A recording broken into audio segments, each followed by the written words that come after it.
You've got to see it. Edmund goes from 52 out. Can he finish it? On the left, he can. They've won every contest, every ball up, every boundary throwing. How about that remark? The elephants were coming the other way. He knew he was in real trouble. He just didn't flinch. Approaches, kicks, salutes before it even gone halfway to the goal.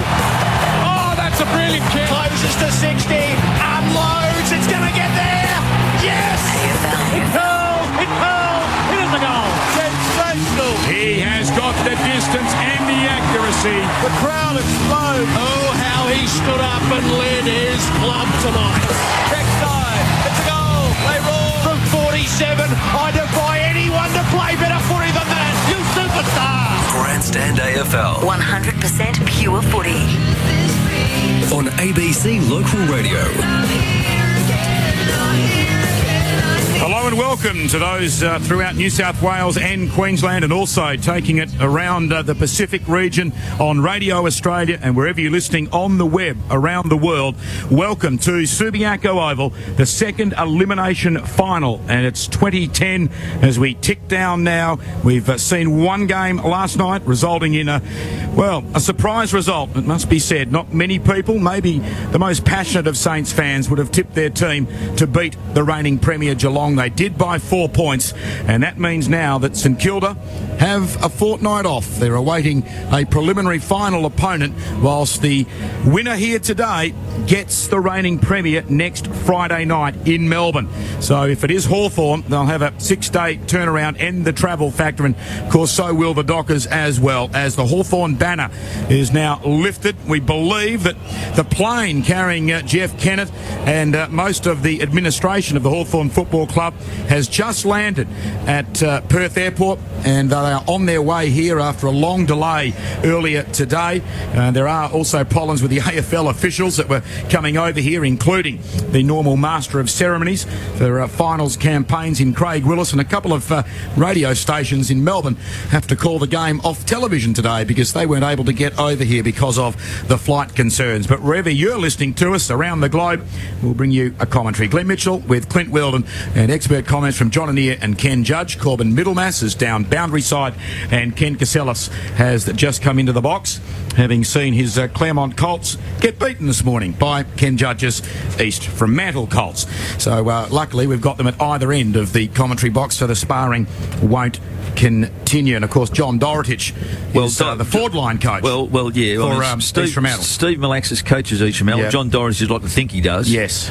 He's in a support role, and he'd probably claim that he was the reason they won this morning. A massive support role that he plays, no doubt about that. In fact, everything that John does is massive. The crowd, 26,000 at the moment. We look down towards right full forward at the Subiaco end. There is a real smattering of Hawthorn colours, as there is behind the goal at the City end. And Ken Judge, whilst we had an hour break after an early or short edition of Sports Talk today, you were wandering around Subi and noticed a lot of Hawthorn colours out on the streets. Yeah, well, went down into Hay Street to have a coffee with Ray Wilson, and we both made comment about surprised at how many Hawthorn scarves and beanies and jumpers and all that were walking up and down Hay Street. So I think there'll be a good collection of Hawthorn people here today. Well, it's terrific to see, and we hope the game is every bit as competitive as it was last night at the MCG. After this game, when we've dusted it off and wrapped it all up and heard from the various camps, we'll be off to the MCG with the other qualifying final. And like last night, it's a pretty one-sided affair with the tipsters and the bookmakers. Everyone expects Collingwood is going to towel up the Western Bulldogs, but we also thought that Geelong would progress straight to a preliminary final, and that didn't happen. And whilst tomorrow we're going to see the end of the first week of the finals with Sydney at the Olympic Stadium playing host to Carlton, who finished in 8th position on the ladder. And as I look down now, it appears that Carl Peterson is wandering along the boundary line. He was the man cut today. He's still got a big beaming smile on his face. But the young man recruited from the Claremont Football Club is the only late change. He's out, and Premiership player Rick Ladson is in. It means 17 of the 2008 Premiership team for Hawthorn are playing today, and 18 Premiership players when you factor in Sean Burgoyne, who was a member of the 04 winning team for Port Adelaide. Just got a text from John Doritich. Judgy, you are absolutely correct. It must be so good to go through life with such a small ego. Now, the umpires are out in the middle, and if I just lean over and grab from Clint the record, and on the front page it's got Paul Hazelby and Sam Mitchell, which is a bit unfortunate. That may have gone to the printers just a little bit too early this week. But the umpires coming out into the middle of the ground, and the men in charge of this match, Chris Donlan, Hayden Kennedy, the game's most experienced ever, and Simon Meredith. Clint Wilden's just handed me the footy record, and he's been down on the boundary line in recent times, catching up with men inside the camp of both teams. And we're going to start by hearing from John Barker, a long-standing Hawthorn player, and also with Fitzroy. And Clint started by asking John the impact that the Travis Tuck affair has had on the club this week in the lead into a finals campaign after they missed out in making the last 8 last season. How difficult was it to refocus the group and the club after what would have been a pretty trying week? Oh, look, not too difficult. Obviously, Travis is going through some issues at the moment, but we've got the right people in place for the club to deal with that and deal with it in the right manner. The players as a whole have been fairly sheltered from that. So, basically had him in a bubble all week, as you do come finals time. And they're raring to go today. And I don't think it's had too much impact on the players, if any at all. How much of a confidence boost was it beating Collingwood without Luke Hodge last week heading into a final series? Yeah, look, they've been the yardstick for the majority of the year, and obviously that gives us a little bit of confidence, but there's no doubt that once the 22 rounds are over, she's a whole new ball game, and we're hoping that we can take that form into the first week of finals. But as I said, she's a new week, and history counts for nothing come siren time. Mentioned no Hodge last week, but you get him back. How influential can he be for your side? Oh, look, he's a great player, and he's very influential when he decides to roll the sleeves up, which is for the majority of this year. And I'm sure he'll be good today. And he's freshened up, haven't had a week off, and his knee's going well. And we're looking forward to seeing him perform today. How much of a key is it to try to minimise the impact that Aaron Sandilands can have for Freo? Oh, look, I think with a guy like Aaron Sandilands, the danger is you can spend too much time thinking about him, and you take your eye off the ball with regard to a lot of other dangers that exist in the Fremantle football team. So we'll pay him the respect he deserves, but we know that there's a hell of a lot of other dangers in that team that pose big threats. From an outsider looking in, it appears to be a battle-hardened side that's got some finals experience with Hawthorn versus youth and experience. With that said, were you surprised as a coaching group that Paul Hazelby didn't play? Yeah, look, probably a little bit surprised. He's been a great player for Freo over an extended period of time, and obviously very talented and dangerous, more specifically probably in finals type matches. But at the end of the day, as I said before, mate, there's some dangerous players out there. They're a formidable team, and the excitement that youth brings is something we're going to have to try and counter as best we can today. Who would you expect them to put on Buddy Franklin at the start of the game?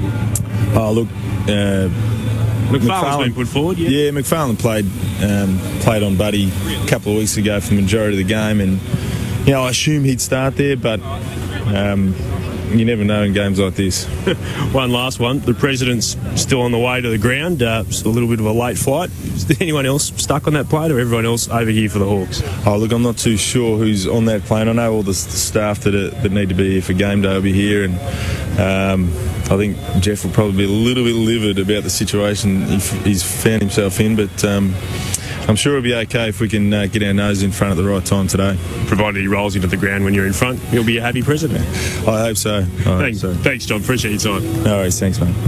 John Barker there in the Hawthorn match committee, coached by Alistair Clarkson, the 2008 Premiership coach. The Hawks, well, we've been hearing from John Barker, have come onto the ground. Fremantle are looming large in the race, ahead of a banner that says at the bounce of the ball, be strong and stand tall.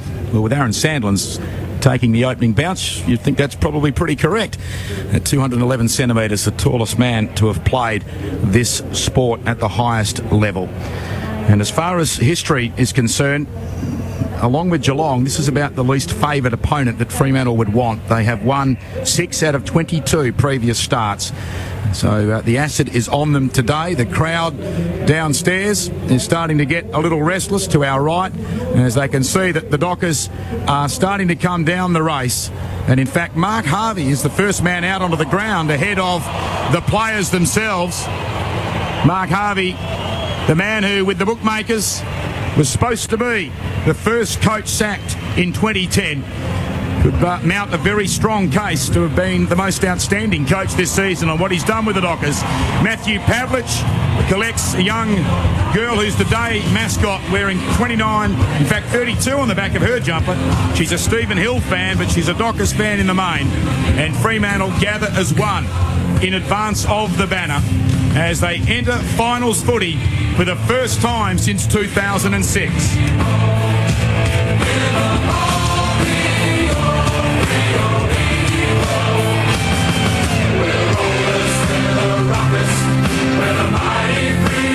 Just the fifth final in the 16-season history of the Fremantle Dockers. They contested one in 2003, an elimination final. They were beaten here at Subiaco Oval, a night game by Essendon by 44 points. They then went back into the doldrums again before re-emerging in 2006. They lost a qualifying final at Footy Park to Adelaide. They beat Melbourne here in a semi. They then went to the Olympic Stadium where Sydney defied them on their way to a grand final against the West Coast Eagles. So the first time since 2006 the Dockers have been into the month of September, and they're about to warm up now down at the Subiaco end of the ground, and that's a good cue for us to go inside the Dockers camp. Clint also went down and spoke to a man who's just joined the Brains Trust this season in Simon Lloyd. Well, Simon, as the senior development coach at Fremantle, I guess the question with such a young team, how do you go about trying to prepare them, what's for many of them, their first taste of finals footy? Well, I think one of the great things, Clint, about we've got probably 10 or 11 first and second years playing today, as opposed to, I think Hawthorn have only got the one. But the beauty of it is, I think that some of the younger players actually they actually don't understand the consequences of playing finals footy just yet. So sometimes some of the older guys that have played 6 or 7 years know how big these sort of games are, but a lot of these guys at the moment, they're still taking risks, they're taking the game on, and that's the way we want them to play today. I'm right in assuming you look after the first to third year players on the list. Have you been amazed, or how impressed have you been with the efforts of your young guys this season? Oh, look, we've been very impressed, but the beauty of it is we've got a coach in Mark Harvey that, I know a lot of coaches wouldn't actually, he's thrown a lot of the younger players to the wolves in a way, and at times you look at, say, somebody like Jesse Crichton 2 weeks ago, and here he is playing on Cyril Rioli, and just half stuck with it, but more as a learning exercise for somebody like Jesse Crichton, and it'll hold him in good stead in the years to come as well. So we actually have had a lot of debutants over the last couple of years, and look, in regards, on average per week, we've had 10 first and second years players play, and you look at the top 4 teams in the competition, they average between 2 and 3 and 4, and I think even West Coast average about 5 players in their first and second year each week. So for us, that's a great thing. We just need to get senior games of football into these younger players, and with the compromised draft, it holds us in good stead going forward. I'm curious, as a psychologist yourself, and you spent a bit of time at Hawthorn in that sort of role, how tricky would it be for them as a football club to deal with what they had to this week in terms of the Travis Tuck situation? Oh, look, it's really... A lot of the playing group will probably, it's business as usual, but it's more so a lot of the coaches and the football management. A lot of your time is taken away in dealing with the media and the pressure, and there is a lot of internal pressure, and probably for Hawthorn it's been good to get out of the States. I actually heard on the way here that there's been planes on the tarmac in Melbourne, and the president's still over there, so I don't know whether it's a good thing or a bad thing for Hawthorn. They might be happy that he's still over there. Getting back to the game, Hayden Ballantyne, a major blow, but particularly the way that you've gone about your forward pressure this year and the way that you structure up and the work that he's been able to do the last week with Chris Mayne. How much has that changed things for Freo this week?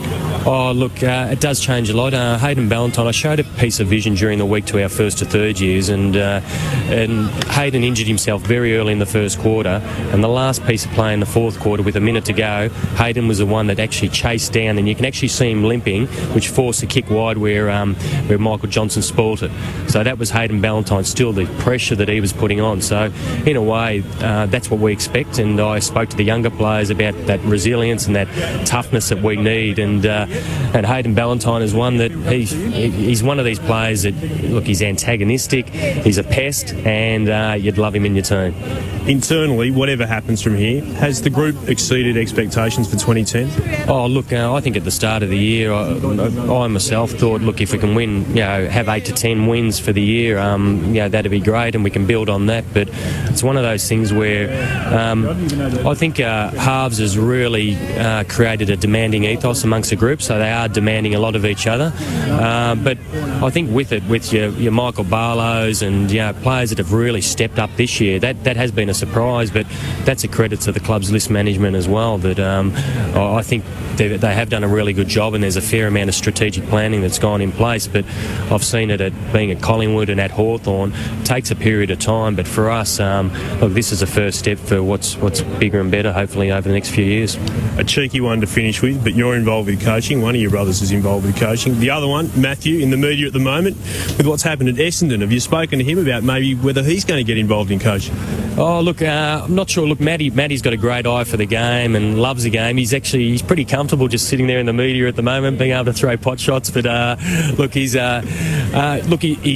I'd be silly not to. At different times, I'm going to have Matt talking to a lot of the Fremantle boys as well on routines and body positioning and all those type of things. So, but at some stage or another, he might get a taste for it. It'll be interesting to see whether or not he'd go for a senior role. Simon, thanks for talking. Good luck this afternoon. Right, thanks very much. Bye. Simon Lloyd there from the Fremantle Dockers. The plane has kept the Master of Ceremonies Craig Willis from being here, but the 10 Network's Tim Gossage is standing in the middle of Subiaco Oval. We're not far away from the start of the second elimination final of 2010.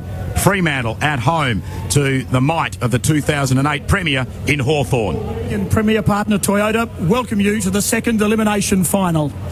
Would you now please join with the coaches, players and umpires as we stand for the Australian National Anthem.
In 2.5 hours, the dreams and aspirations for 2010 will have evaporated for the loser of this elimination final, whilst for the winner, arguably one of the biggest contracts in modern day footy, a final next Friday night against a team in Geelong is the reigning Premier, who will be absolutely smarting at dropping their first final last night at the MCG to St Kilda. So the preliminaries are done and dusted. The teams both going to the centre half forward areas at either end of the ground, whilst the respective captains, the six-time All-Australian and five-time best and fairest for Fremantle, Matthew Pavlich, in there with the dual best and fairest for the Hawks in Sam Mitchell. The crowd beyond 37,000, and the toss has been won by Sam Mitchell, and the Hawks are going to kick to the right of screen if you're simulcasting, or down to the Subiaco end in the opening term. Corbin Middlemass is down on the boundary, and as the huddles of 22 are about to break, he can tell us which four are going to line the bench for both teams at the opening bouts. Glenn, you spoke about the finals experience, a real indication of the Fremantle Pine. No finals experience amongst these four: Nick Subin, Dylan Robertson, Michael Walters and Jesse Crichton. Meanwhile, for the Hawthorn Footy Club, a couple of premiership players, Clinton Young, Thomas Murphy, along with Brendan Whitecross and also Wade Skipper. Good calling, boys. Thanks a lot, Corbin. I take it across the board up here that everyone is in the Hawthorn camp to eliminate Fremantle from 2010 later today? Yep, I agree. Ken? Oh, sorry, Ken. Clint? Yes? Hawthorn for me. Yeah. Notice something missing today, Glenn. It's a Fremantle. Well, they're at home, not a home game in a final. The inflatable anchors, not part of the Subiaco structure today. The AFL not allowing Fremantle to put them up. There was a bit of disappointment in the Dockers camp that they're not there. Yep, they own the ground, the AFL. And who will own it in regard to Fremantle and Hawthorn, we'll find out in around 2.5 hours' time. A big day of AFL football later tonight for our Southern Grandstand audience. We'll be taking you to the MCG, the minor premier Collingwood, looking for the quickest route to the grand final, courtesy of booking a place in the prelim in a fortnight when they take on the 4th place Bulldogs. And the opening round of the finals conclude tomorrow at the Olympic Stadium in Sydney with the Swans taking on Carlton. And the teams going into position, and we'll keep a close eye in particular on what happens in the back line. Predictably, it's McFarlane, going straight to Franklin, and Burgoyne getting into a bit of a dust-up straight away with Silvani. And the umpire, one of the field umpires there, is right on the spot. Umpire Chris Donlan is out there with umpires Kennedy and Meredith. And now a push and shove. Hodge and McPhee has the emergency umpire out of the dugout. They're going toe-to-toe, wrestling each other's jumpers as the final series for Fremantle and Hawthorn gets underway. Sandilands wins it down for the Dockers to Mundy to Crowley. Kicks high up in the air towards half forward underneath of a pack of players. No one could take the mark. Bounces out towards Main. He gets tackled and thrown on the ground. The ball jars free. Players over the top. That will be a bounce. Deep inside, Fremantle's attacking 50. Well, there was lots of flaying of arms going on between McPhee and Hodge. I'm not sure if any of them were punches, but J.A. No, I don't think any of the guns have been pulled out at that stage, but that'll be on all day between those two. But off and Sandilands again. Once more, Sandilands wins it down. Rioli misses it for the Hawks. Players piling in over the top of the footy, holding the ball decision. And it'll go the way of the Hawks. Rioli gets the free kick and he plays on quickly, looking for Osborne at left half back. He runs onto it but can't pick it up. Johnson does well to trap it for the Dockers. Gets a hand pass to McFarlane from right half forward. Kicks high up inside attacking 50. Main flies. Can't mark in a pack of 4. Gathered there by Guerra. Got a hand pass away, but he was under pressure. Main couldn't take it for Fremantle. It's in their right forward pocket. Will have a bounce there as well. About 5 in from the boundary. Well, they've started with plenty of energy, Freo. Crowd nearing 40,000.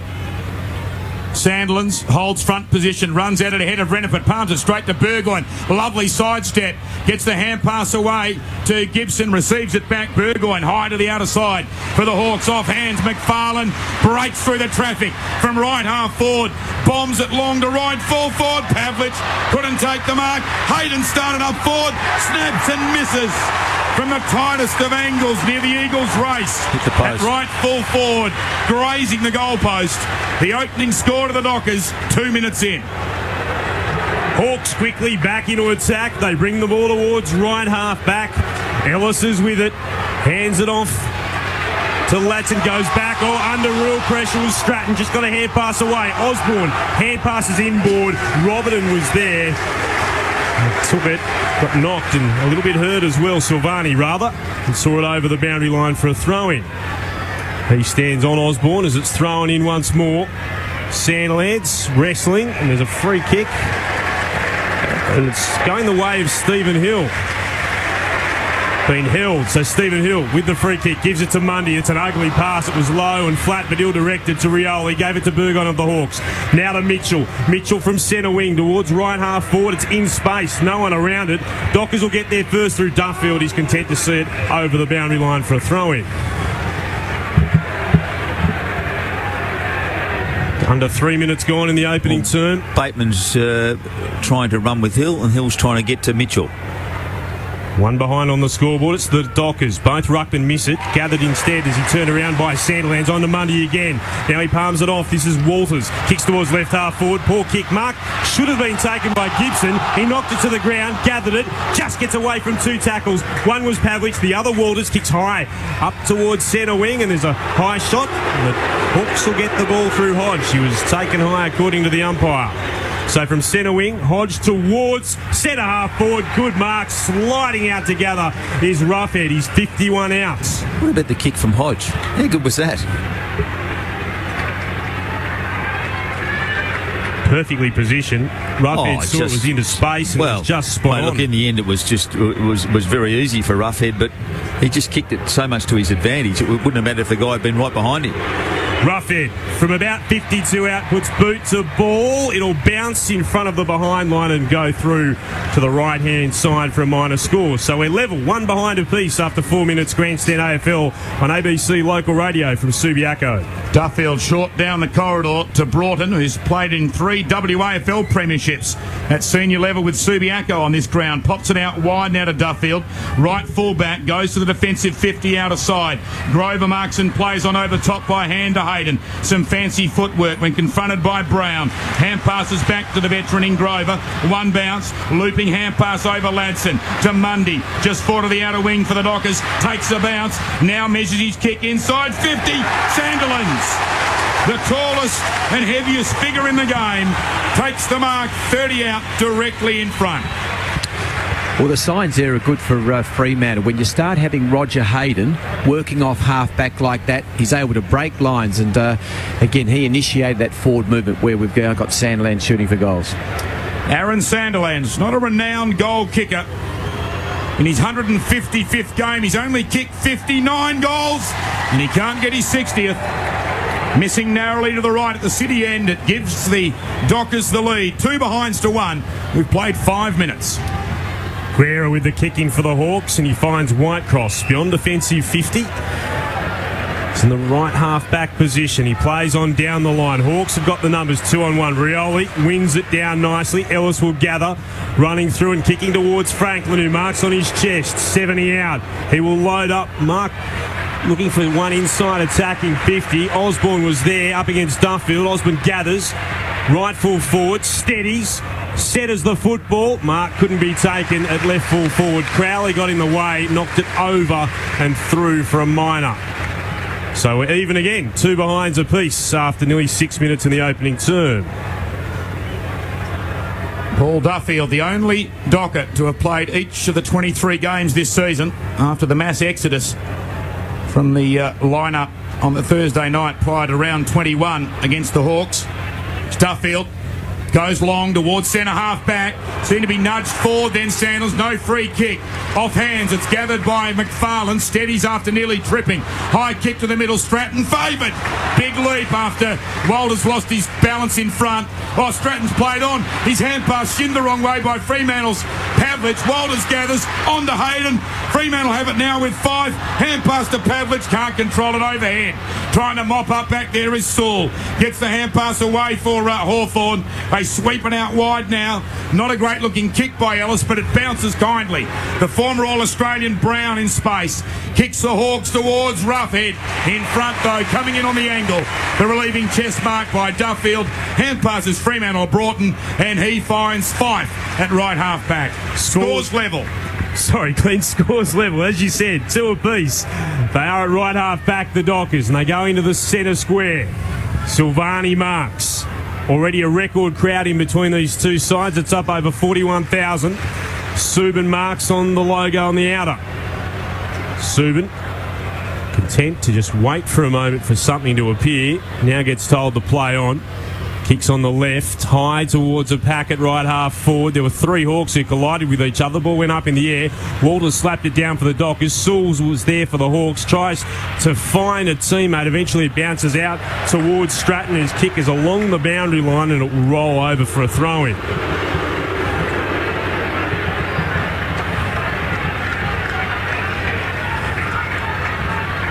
Previous best crowd between these sides, 39,700. A number of years ago. Punched down by Sandlands. Subin couldn't take it. Mundy does for the Dockers. Kicks and finds Main, who marks right at the top of the 50-metre arc. Gee, Mundy's been good early for them. Main.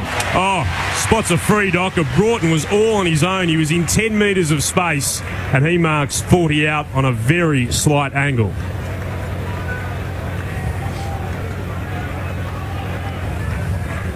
Just 3 career goals. Greg Broughton in this his 31st AFL game. He's kicked 1 goal this season, no behinds. So a perfect record for 2010. as his white boots cross the 50 from about 45 out. It has snuck through for a goal. Fremantle with the first major of the second elimination final. Greg Broughton with his second goal of 2010. It's the Dockers 1-2-8, Hawthorn 2 behind, 9 gone opening term. Well, he just pushed down the ground there, Broughton, and got it in some space, and good vision by Main, who spotted him, and get their first goal on the board. But Mundy was terrific. He's just come from the ground for a bit of a rest, but his first 9 minutes, Mundy, he's probably been the best player on the ground.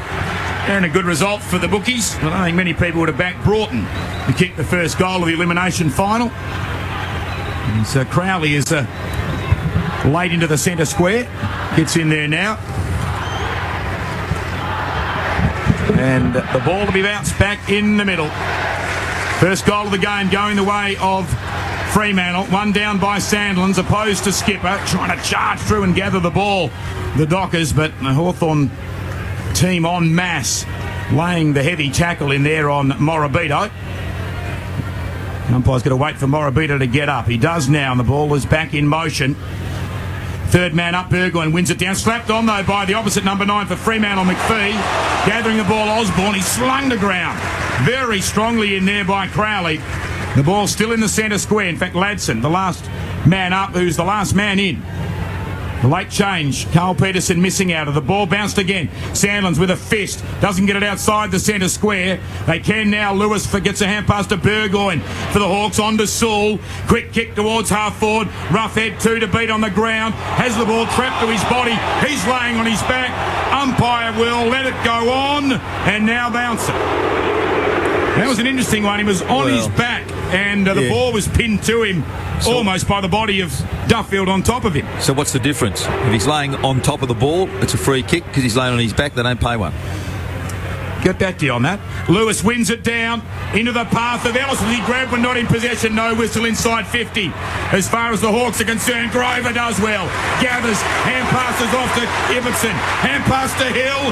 He's confronted. Hand pass into the centre. Bateman does well against numbers. Skipper's hand pass, though, not effective. Well done again, Bateman. Got it to Lewis. Off towards Gibson. Now to Ladson. He kicks wide for the Hawks. Mark dropped by Rioli. Gathering it now, Duffield. And he kicks wide. Boundary line may win. If it doesn't, it'll be McPhee. And it is gathered by McPhee, who kicks from 51 out. He goes long but misses to the right-hand side. Just grazing the post, was it? Waiting to see whether the umpire actually touched the post. Well, he was convinced it was going to go out, McPhee, didn't he? He almost gave up, and then all of a sudden the ball's back in play. So it's Fremantle 7-point leaders as the Hawks bring it back into play, and they have it at left half back through Rioli. He chips over the top, bounces the way of Lewis. On a turn to Burgoyne, runs to the logo, under pressure, kick towards left half forward. Good courage shown by Broughton. He was running with the flight of the football, came back and marked it as well defensively for the Dockers. Into the middle of the ground, taken by Morabito. He's in the centre square on the defensive edge. Kicks high, not handsomely to Hill. He's got 2 to beat and does well. There were 2 surrounding him, and Hill somehow emerged with the mark. So Hill, his players stream ahead of him. Now we'll go long towards full forward, looking for Sandilands. He couldn't take the mark. Free kick's been paid. It's going Hawthorn's way. It's got to come back to Stratton, who was the player infringed. Young wanted to take it away. Stratton's in no hurry to go back and gather the ball at full back. We've gone 12 and a half minutes. Fremantle are 1-3-9. Hawthorn 2 behinds. Lead out wide. Ladson marks on the chest, about half a dozen metres in from the boundary at right full back.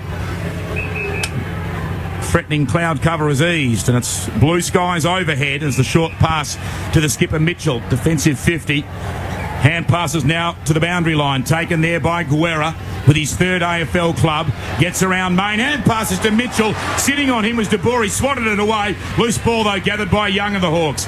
By hand back to Mitchell, running laterally from left half back, or right half back to left half back. Kicks into the path of Gibson. The former Kangaroo gathers on the first bounce out a wing. Then goes up towards the ruckman, Reniff. Missed him. He slipped. Allows Johnson in. Kicks into the body of the oncoming Whitecross. Ball then gathered by Franklin of the Hawks. Hand pass away then. It ends up with Lewis. Lewis going inside 50 just, but 5. The string bean marks on his chest at centre half back. Dockers lead 1-3 to 2 behinds. 14 minutes into the elimination final. Fife goes very short, too short to be a mark. It's with Duffield, and he's able to spot in the right back pocket McPhee. Marks against Whitecross, kicks around the body to find McFarlane, who's got acres of space at right half back. He'll kick looking for Fife, who's on centre wing. Spoiled at the back by the Hawks. Spills down to ground. Going in Mundy will gather for Fremantle. Gives it back to Fife. Poor hand pass was intercepted.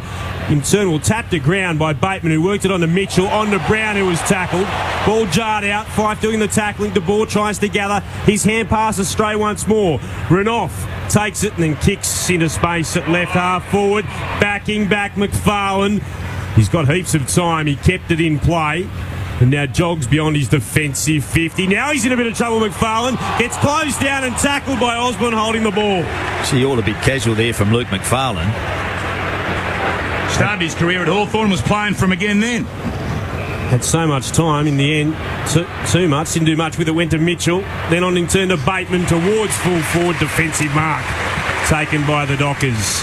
Ibbotson has hold of the footy at left full back. Still Fremantle by 7 points, nearly 15 gone opening term. Ibbotson goes towards an unguarded main at half back, but in front, coming in from the side is Renouf. He marks, hand passes the Hawks then to Brown. Thumping kick from 60 metres out, top of the goal square, off hands, but he goals. Franklin gets the first for the Hawks. It's taken them to just beyond the 15-minute mark. But he kicks his 63rd of the season and draws the Hawks back to within a point. 1-3, playing 1-2, 15 and a half minutes in on ABC, local radio, digital radio, news radio, the web and Radio Australia. Well, that long kick in from Campbell Brown to the top of the goal square. Two Fremantle players competed for the ball. Franklin went to the back of the pack and it came off hands. Just went to his, fell in his lap behind the contest. McFarlane, his immediate opponent, had been in the contest with the other Fremantle player. They spoiled each other, and Franklin made the most of the opportunity. Well, do you wonder whether McFarlane was still thinking about the hiccup he did out on that outer side there? Yeah, had all that time, and then just indecisive, and ended up being turned over. Renouf won the tap, then gathered the ball himself to Bateman of the Hawks, long towards left half forward, front position, strong mark Hodge. Against McPhee. He'll be kicking from outside of 50, doesn't go for goal, steers it into the pocket, well worked again. Franklin marks once more. What about the kick from Hodge again? How good are his foot skills? What a difference he makes. As good as they were last week beating Collingwood, but already two brilliant kicks. Yeah, you know, I mean, the contest between Hodge and McPhee is going to be important. The only thing with McPhee is McPhee can rough him up and do all that. That's not going to worry Hodge. He's not dealing with a bloke here who's going to be put off his game by that. That doesn't worry him. He loves all that sort of stuff. Franklin kicked the goal just a moment ago. This won't be. It's across the face and out of bounds on the full. Actually grazed the behind post as it went past. So no change to the score. It's still the Dockers by a point. 17 into the first term. Kick into play marked by Duffield, left full back. Came down ground from Silvani. Duffield now to centre half back, marked there by McPhee. From the 50-metre arc, he stabs it to the edge of the centre square, and Hayden. Fremantle have it. They have the lead by a point. Chipping it out wide, Hayden to McPhee, who gathers nearing the outer wing, then kicks to right half forward, and in front the mark taken there by Murphy. Murphy along the boundary line, Rioli. Not a very prominent start by one of their talisman, but he has it just backward of the outer wing. Cyril Rioli goes backwards again to Murphy at left half back. Calling for it now is Renouf. Mighty kick across the face of the ground. De Boer flew in front of Renouf. Couldn't mark, does well on the ground. May force a neutral ball. He will, it'll be a ball up. Well done there by Matt De Boer. The little things that he does, he's not the prettiest of footballers skill-wise, but his temperament and heart earned him an extended contract along with 7 other Dockers during the week, and he did well there. From the bounce, Sandlands wins it down for Freo. Fife couldn't control it. Gather it, Sewell. Strong tackle by Mundy. Holds the ball in. Umpire says, I'll have the footy. It'll be another bounce. It was an ambitious change of direction there by Hawthorn that resulted in that turnover and ball up, should I say. Sandlands again, slaps it down. Ellis couldn't gather for the Hawks. Burgoyne could, on to Campbell. Goes back in turn to Gillam, then to Mitchell. Mitchell forced right back. Murphy from beyond defensive 50 finds Lewis.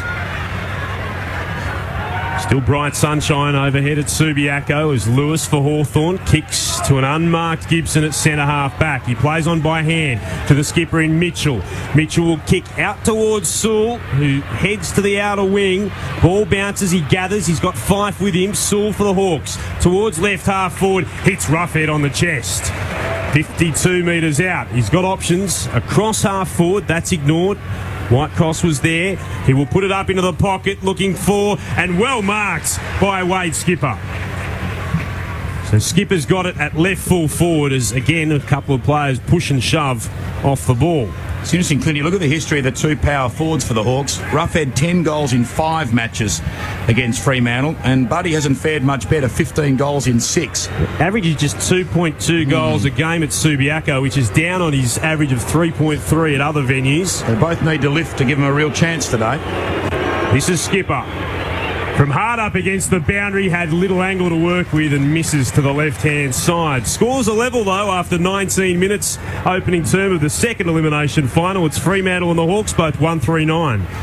Third time early in the game that the Hawks have levelled the scores. They're yet to hit the front. Duffield with the kick in. Played near on 20 minutes in the opening term. Glenn Mitchell, Clint Weldon, John Annear and Ken Judge with you as Duffield comes out towards McFarlane from behind. Big leap by Ellis, the spoil for the Hawks. Ibbotson at ground level for Fremantle. To McFarlane by hand. To Main. Sweeping hand pass on the bounce to Johnson. Running forward now. Getting a kind bounce. Morabito. 1 bounce himself. 2 bounces. Sandland's a big shepherd on Ladson. 3 bounces. He's 40 metres out. Morabito. And goal. But Sandland's flexing his considerable size and muscle. A solid shepherd on Ladson. And Morabito just ran goalward and gives Fremantle a 6-point lead again. 2-3 playing 1-3. 21 minutes in the elimination final. Well, there's some very good signs at the moment from Fremantle where a lot of the young players are getting a lot of the footy, and an indication there where Morabito's virtually taken the ball off half-back, was able to get an exit into the inside 50 with a great hip and shoulder by Sandilands on Ladson, who was following. But the signs for Fremantle, the younger players are getting involved in the game and not being spooked by the occasion. Been rewarded by coming straight off the ground, Morabito, but he did travel some miles in the lead up to that goal. From the bounce, both ruckmen had a go at it. McPhee missed it, Mundy didn't for the Dockers. Kicks at the 5, who goes inside attacking 50. No one can take the mark. Hayden over the top. He's surrounded by Hawks as well. Gibson wraps him up. The ball's held in. We'll have a bounce right on the 50-metre attacking arc for the Fremantle side. Dockers lead by a goal, 2-3 to 1-3. We go into the 22nd minute of the opening term. Sandlands again won it down, and there's a holding decision. It's coming back. It'll go Fremantle's way, and it'll be Aaron Sandland's footy. Won the tap, got it down. It'll come back, and will Sandlands elect to have a shot from, or would be putting boot to ball at about 53 metres out. Already had 1 shot at goal today, missed.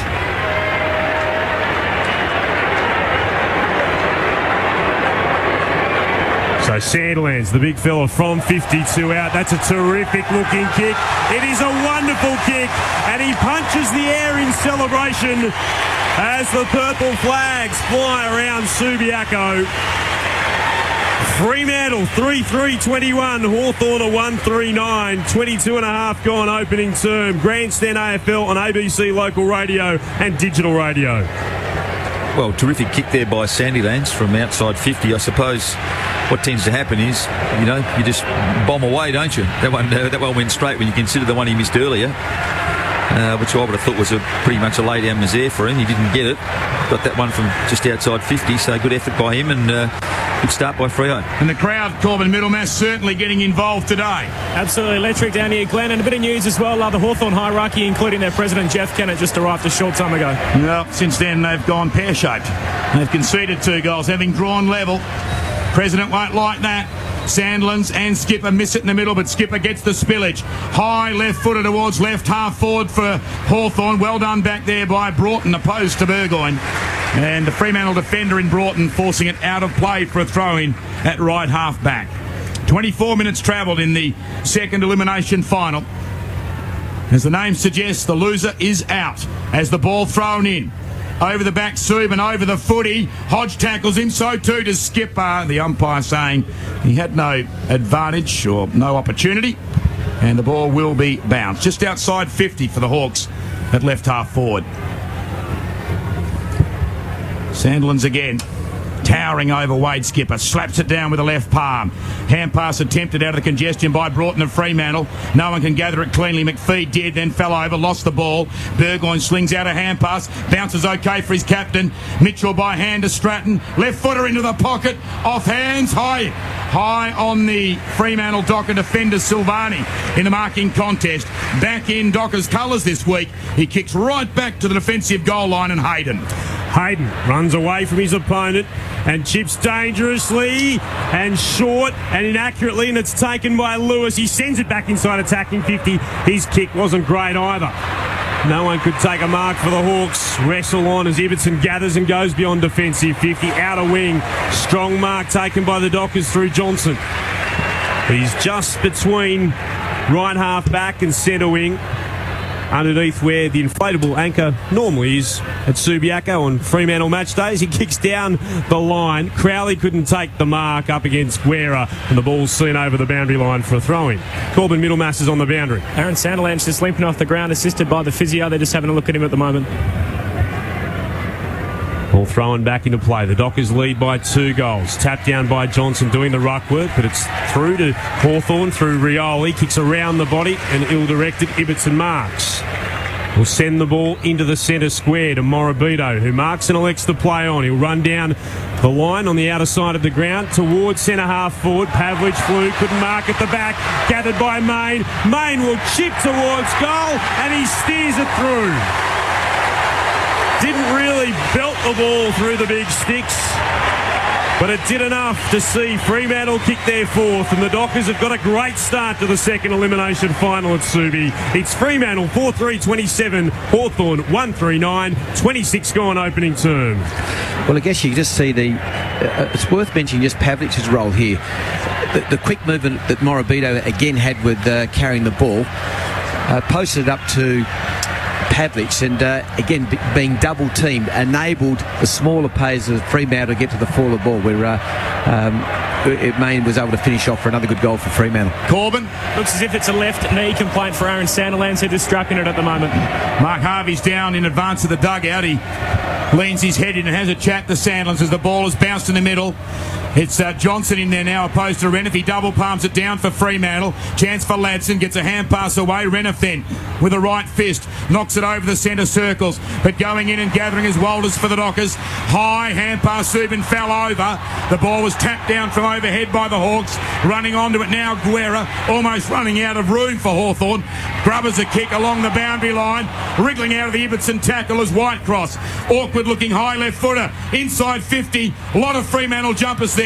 No one can mark. Osborne a hand pass away to the pocket, but Silvani rescues the day for Fremantle. Hand pass to Robertson, top of the defensive goal square. He goes short down the corridor, marked by Pavlich, just inside the Dockers' defensive 50. 3-goal margin, 4-3 to 1-3. Nearly 27 and a half minutes gone as he flares it wide, and the Dockers mark it right half back through Silvani. Silvani indicates to his teammates around him to slow things down, and his kick is long towards the outer wing. A pack of 5. There's 3 Hawks, 2 Dockers, now being joined by another Docker in Crichton, who has been held, and he'll get the free kick. Sewell eventually throws it back to him, and the young Tasmanian is standing a metre in from the boundary on the outer side, and the cheer you hear is for Aaron Sandilands, who's back up out of the dugout and running along the boundary underneath our broadcast position. The Dockers head back a bit gingerly too, I reckon, to Robertson, who goes back to Silvani, who's at fullback. He's running with a grimace, there's no doubt about that. Got a bit of space in front of him, Silvani, so he takes 2 bounces, runs to centre-half back, chips to Main, who marks in the centre square. The hand pass wasn't great to Broughton, but he gathered it on the bounce, kicks an ugly ball towards left half forward. Lewis was there, took a mark, got taken high. They play the advantage, the Hawks, and they bring it towards centre wing. The chip over the top from Osborne. Finds Whitecross. He's got no one around him in Fremantle colours. Nearest player is 5 metres away in McFarlane. Now he runs towards him, stops, props and elects to kick. Inside attacking 50. Stretching Roughhead at the back. Taken nicely by Ibbotson of the Dockers. He gives it to Main in the left back pocket. It's Fremantle by 3 goals. Roughhead had 3 to beat there as Main goes backwards, and the ball has gone through from behind. Yep. It's gone back to Hayden. The siren sounded, and Hayden just sloppily put one hand up, and the ball, without him adding motion to it, went past him and through for a behind. I think it's Johnson, actually. Johnson, it is Johnson, sorry, not Hayden, but that could be telling in an elimination final. That was very casual by Michael Johnson. The ball was in flight when the siren sounded. Now, Campbell Brown is departing the scene, and a physio looks like he's running with him. Brown is going to go down to the rooms for Hawthorn, and Sandlands is still in the huddle below us. And Corbin, how did he look to you at close range when he jogged past you? In fact, I don't know if Corbin's got his cans on now. How did he look, Corbin, when he jogged past you, Sandlands? Yeah, I think you hit the nail on the head. Definitely had a grimace on his face, Glenn. Didn't look too good at all. He's had that plasking paw, strapping, I guess, put on his left knee. Did look very ginger when he was running up and down the boundary line. And as you mentioned, still in the dugout at the moment, having further work done on his knee by the physio. Definitely a left knee complaint for Aaron Sandlands. Well, every team of the 16 has their most important player, and at the top of the tree for Fremantle is Sandlands. How telling will it be? 29-minute opening quarter. Fremantle 4-3-27 at the end of it. Hawthorn 1-4-10. Single goal scorers for the Dockers: Morabito, Broughton, Main and Sandlands. And for the Hawks, 1 to Franklin and another one off his boot, out of bounds on the full. Quarter time in the second elimination final on ABC Local Radio, Digital Radio, News Radio, Radio Australia and the World Wide Web. Change your life. Change the planet. Grow organic. Organicgardener.com.au. The team at ABC's Organic Gardener are thrilled to announce the launch of the magazine's new website. In addition to the print magazine, the website will keep you up to date with organic gardening, lifestyle and living. On the new website, you'll find blogs, selected articles from previous issues and practical gardening tips from the Gardening Australia TV show. Visit organicgardener.com.au. Grandstand AFL. The free Docker. Broughton was all on his own. He was in 10 metres of space as his white boots crossed the 50 for about 45 out. It has snuck through for a goal. Fremantle with the first. Thumping kick from 60 metres out. Top of the goal square. Off hands. Buddy goals. Franklin gets the first for the Hawks. Getting a kind bounce, Morabito. 1 bounce himself.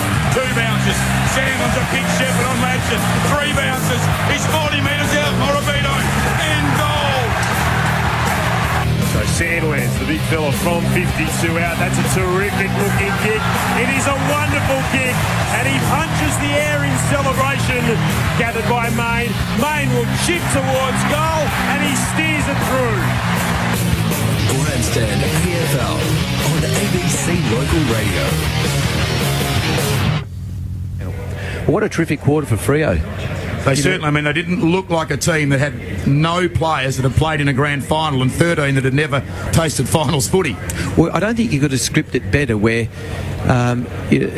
that quarter, they both traded blows early on where, with a lot of missed shots at goals, one side wasn't able to get ahead. But here's your thoughts, Judge. It doesn't seem to be a playing group that's, at the moment, sort of overawed by the occasion. And the pleasing thing is many of the young players are getting amongst possessions with the footy. Oh no, you're right there, and from Fremantle's point of view, it was an excellent start by them, and they've had good run and overlap in that first quarter, which has enabled them to get a good rebound and run through the midfield. Hawthorn's issue is they haven't been able to hit their targets going inside 50. They've actually had the ball, gone inside 50, tried to spot up, well, a couple of times Roughhead, and Fremantle players have either cut the ball off going to Roughhead, or they've just miskicked it to Roughhead. So that's a concern from Hawthorn's point of view. view. And when you go forward, I mean, Fremantle have had 4 separate goal kickers, so they're sharing the load going forward. And Pavlich, who he said was a bloke we felt needed to do something for them forward, hasn't kicked a goal so far. So from a Fremantle point of view, they'd be happy. Morabito's kicked a goal. Broughton's come down from the back line, kicked a goal. Main's kicked a goal. Hayden's in the mix, coming down as well. And Hayden pushed down a few times, and of course Sandy's kicked a goal. So, there's some interesting effort there by Fremantle from the point of view of they've shared the load, as we just said they would need to do to be a chance to win this game. So good start by Fremantle. Confidence would be good, and Hawthorn need to find something in the short term just to get themselves back in the game. Just interesting with Hawthorn, where Fremantle have been very strong in getting their rebound very quickly out of the back line,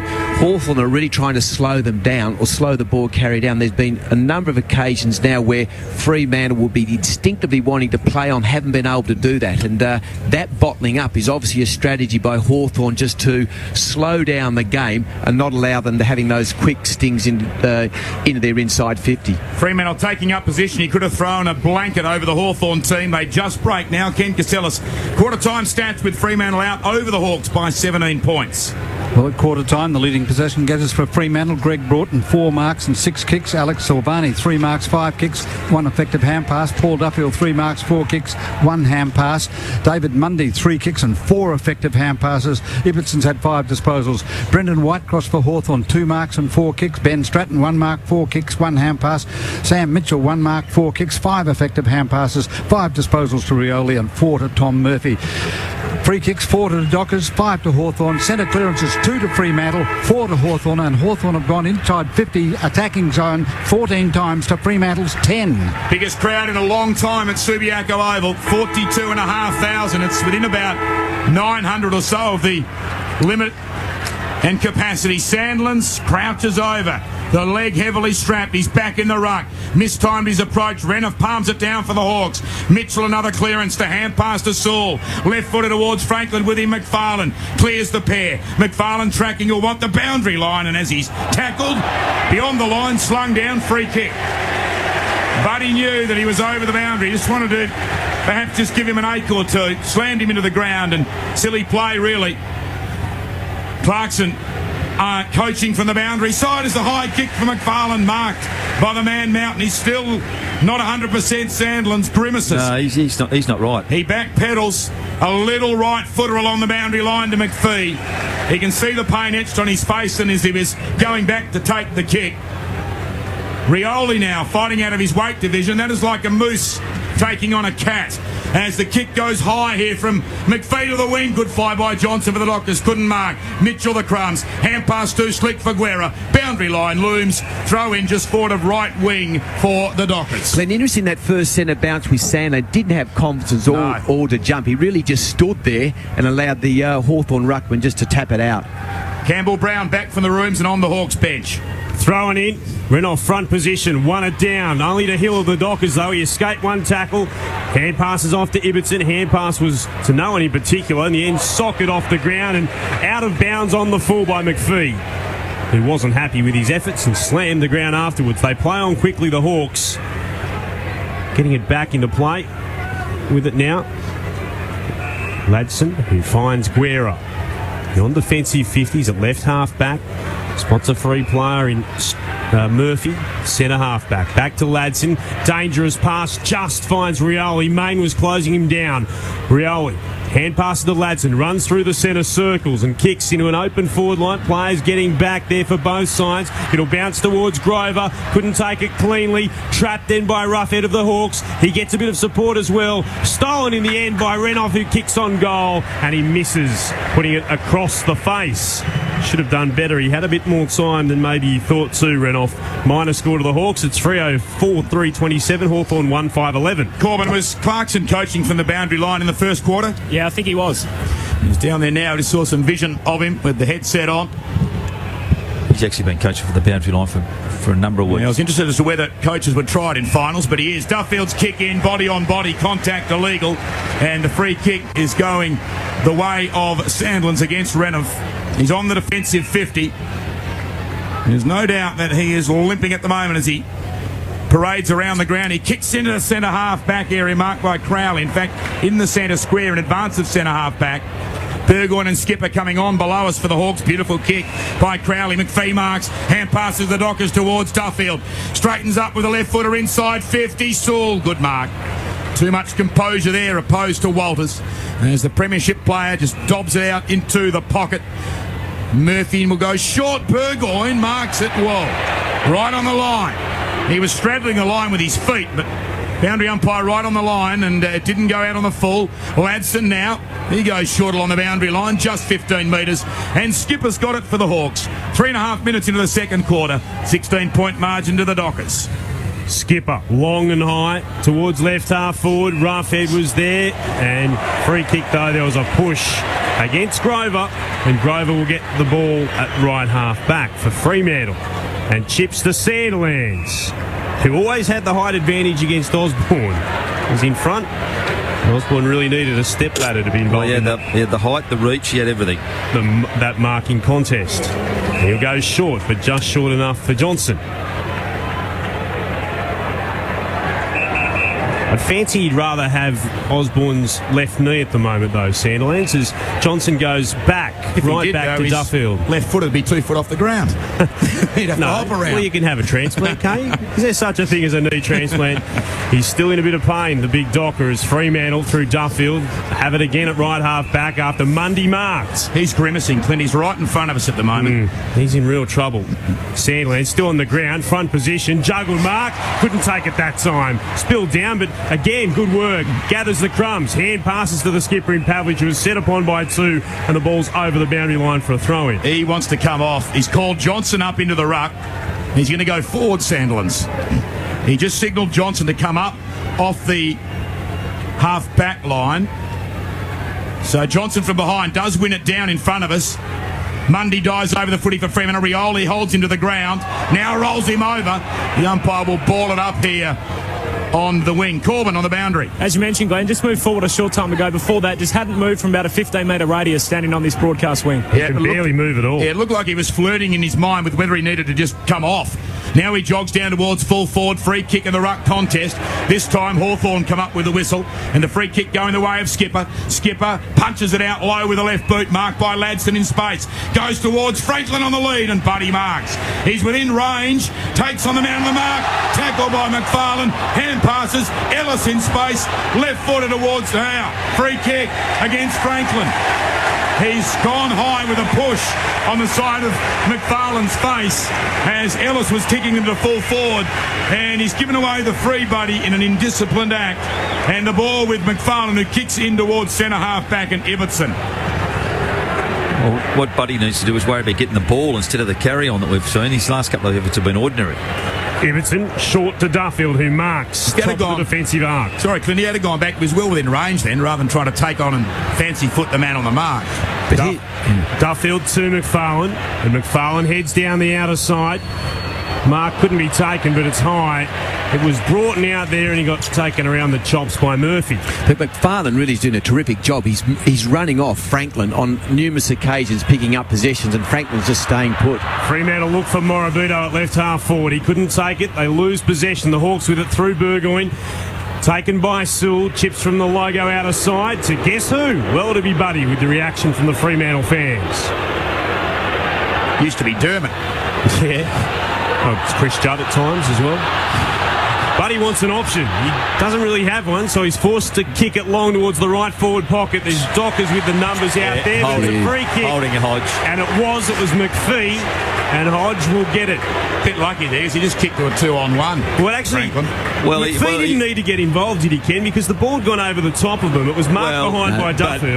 But Hodge would have got to the contest. We're still 2-on-1 though. Oh, yeah, but he still stopped him and didn't allow him to get into the contest. Well, just silly play by McPhee because he wasn't watching the ball and just grabbed Hodge.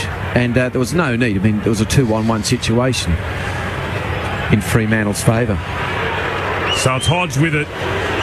And he'll be shooting on goal. It's a tight angle from the right forward pocket. He puts boot to ball from about 40 and he misses across the face. A minor score. Fremantle 4-3-27, Hawthorn 1-6-12, 8 gone second term. Been giving him a rap for his kicking, and he's kicked that poorly. Duffield entrusted with the duties again, fractionally towards the outer pocket, and Hayden halfway between the goal line and the defensive 50. In fact, he's close to the goal line as he goes further off the man on the mark in Ellis. Now he gives the hand pass off to Duffield, scooting by. He goes short, Broughton. Vice-like grip, and it needed to be. Bateman almost the spoil from behind. Still inside the defensive 50, but now at right fullback. Fremantle, they lead by 15 points. They led by 17 at quarter time, so in 8 minutes of second quarter action, just 2 behinds to the Hawks. Flying high Mundy for the Dockers at the front of the pack. De Boer tried to get a hand pass inboard, and it looked like it was actually a push in the back to Ladson. But no free kick, and the ball to be tossed back in. Right below us is again the interchange bench used. Gibson and Sewell coming off. Osborne and Mitchell on for the Hawks. The umpire, that wasn't a throw to the middle of the ground. Comes down, Subin goes running through, taken high. Free kick against Mitchell, so his first re-engagement in the action is to give away a free kick. Subin bounces up, plays on quickly, kicks from the logo, northern side towards a pack of players. The Hawks emerge with it, Stratton marking. Former East Perth player chips to Lewis. He's at left half back, about 2 metres in from the boundary. Just shy of the shadow of one of the light towers that's going across Subiaco Oval. Heads down the wing. Again looking for Franklin. Punch behind came from McFarlane. Spill down to Morabito. Franklin affects the tackle and takes Morabito and the footy over the boundary. Again, his involvement sees a reaction from the predominantly purple-clad supporters. Thrown in again. Johnson's at the back. It's one down at the front by the Hawks. He did well, ran off, but stolen by Morabito.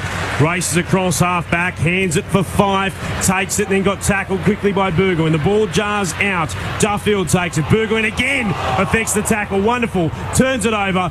Kick towards centre half forward, and in front of Franklin once more, McFarlane, who's causing all sorts of problems. The kick originally from Lewis. So, McFarlane towards right half back to Robertson, who looks for Fife, who slides onto his knees and marks on the logo, northern side. Fife now gets up, chips it to De Boer. He has to stretch out in front of the knees. Takes the mark. Hand pass back to Robertson. Kick blanket off the boot by Guerra of the Hawks. Rough head the spillage. Hand pass to Reniff. He gets it off to Ellis. Ellis up towards Hawthorn. Rioli went to trap it, but actually shinned it about 15 metres Fremantle's way. Hayden gathers, gets the hand pass to Silvani. Groper not in possession. Rioli gives away the free. Advantage allowed. Hayden wriggles out of the Reniff tackle. Hand pass not great. Lewis in there. Campbell Brown takes his eyes off the footy. That allows De Boer to gather. His hand pass poor. They win the day again. Hawthorn and Silvani in troubles coming off with trainers. Murphy got the ball to Bateman. Grubbers it across half back for the Hawks. Main gets it. Goes to right full forward. Pavlich can't mark. Ball socked off the ground by the Hawks defence. In comes Walters. He's tackled the ground. Gets up. High kick to full forward. Hawthorn the fist. Ball lands in front. On his back, 5, tries to knock it out.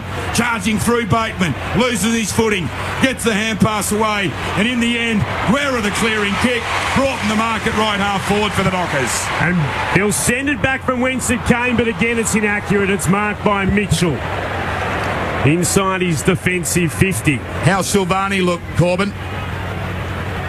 From that tackle, obviously thrown into the turf. I'll come back to that in a moment. We'll play on, and Mitchell ran himself into trouble. Walters tackled him. The ball jarred free. It's there to be won in the right forward pocket for the Dockers, and there'll be a bounce instead. Well, what an intense couple of minutes of footy. I mean, the ball's ricocheted off players, off boots. It's been quite unpredictable. It was a ferocious tackle. His arms pinned his head just straight into the ground, Silvani. Could be in a bit of trouble with that Burgoyne. Sandlands really got knocked out of that contest. It's been cleared by Ladson of the Hawks towards left half back. Skipper takes it. Hand passes to a Hawk running by. It was nicely gathered, racing away, charging onto it. Young took 2 bounces. Good hand pass, gathered one-handed by Rioli. He'll kick into space. Whitecross will run onto it inside the left forward pocket. Gathers from left full forward, snaps across the face. It's out of bounds on the full. No change to the score. 12 gone, second serve. Fremantle 4-3-27.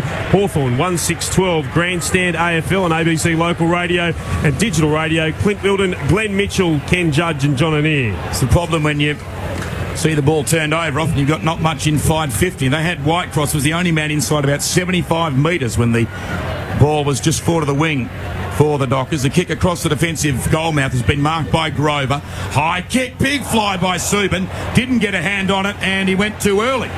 A push, according to the umpire, and the free kick to Burgoyne, the former Port Adelaide Premiership player from 2004, joining 17 other Premiership players for the Hawks from 2008 today.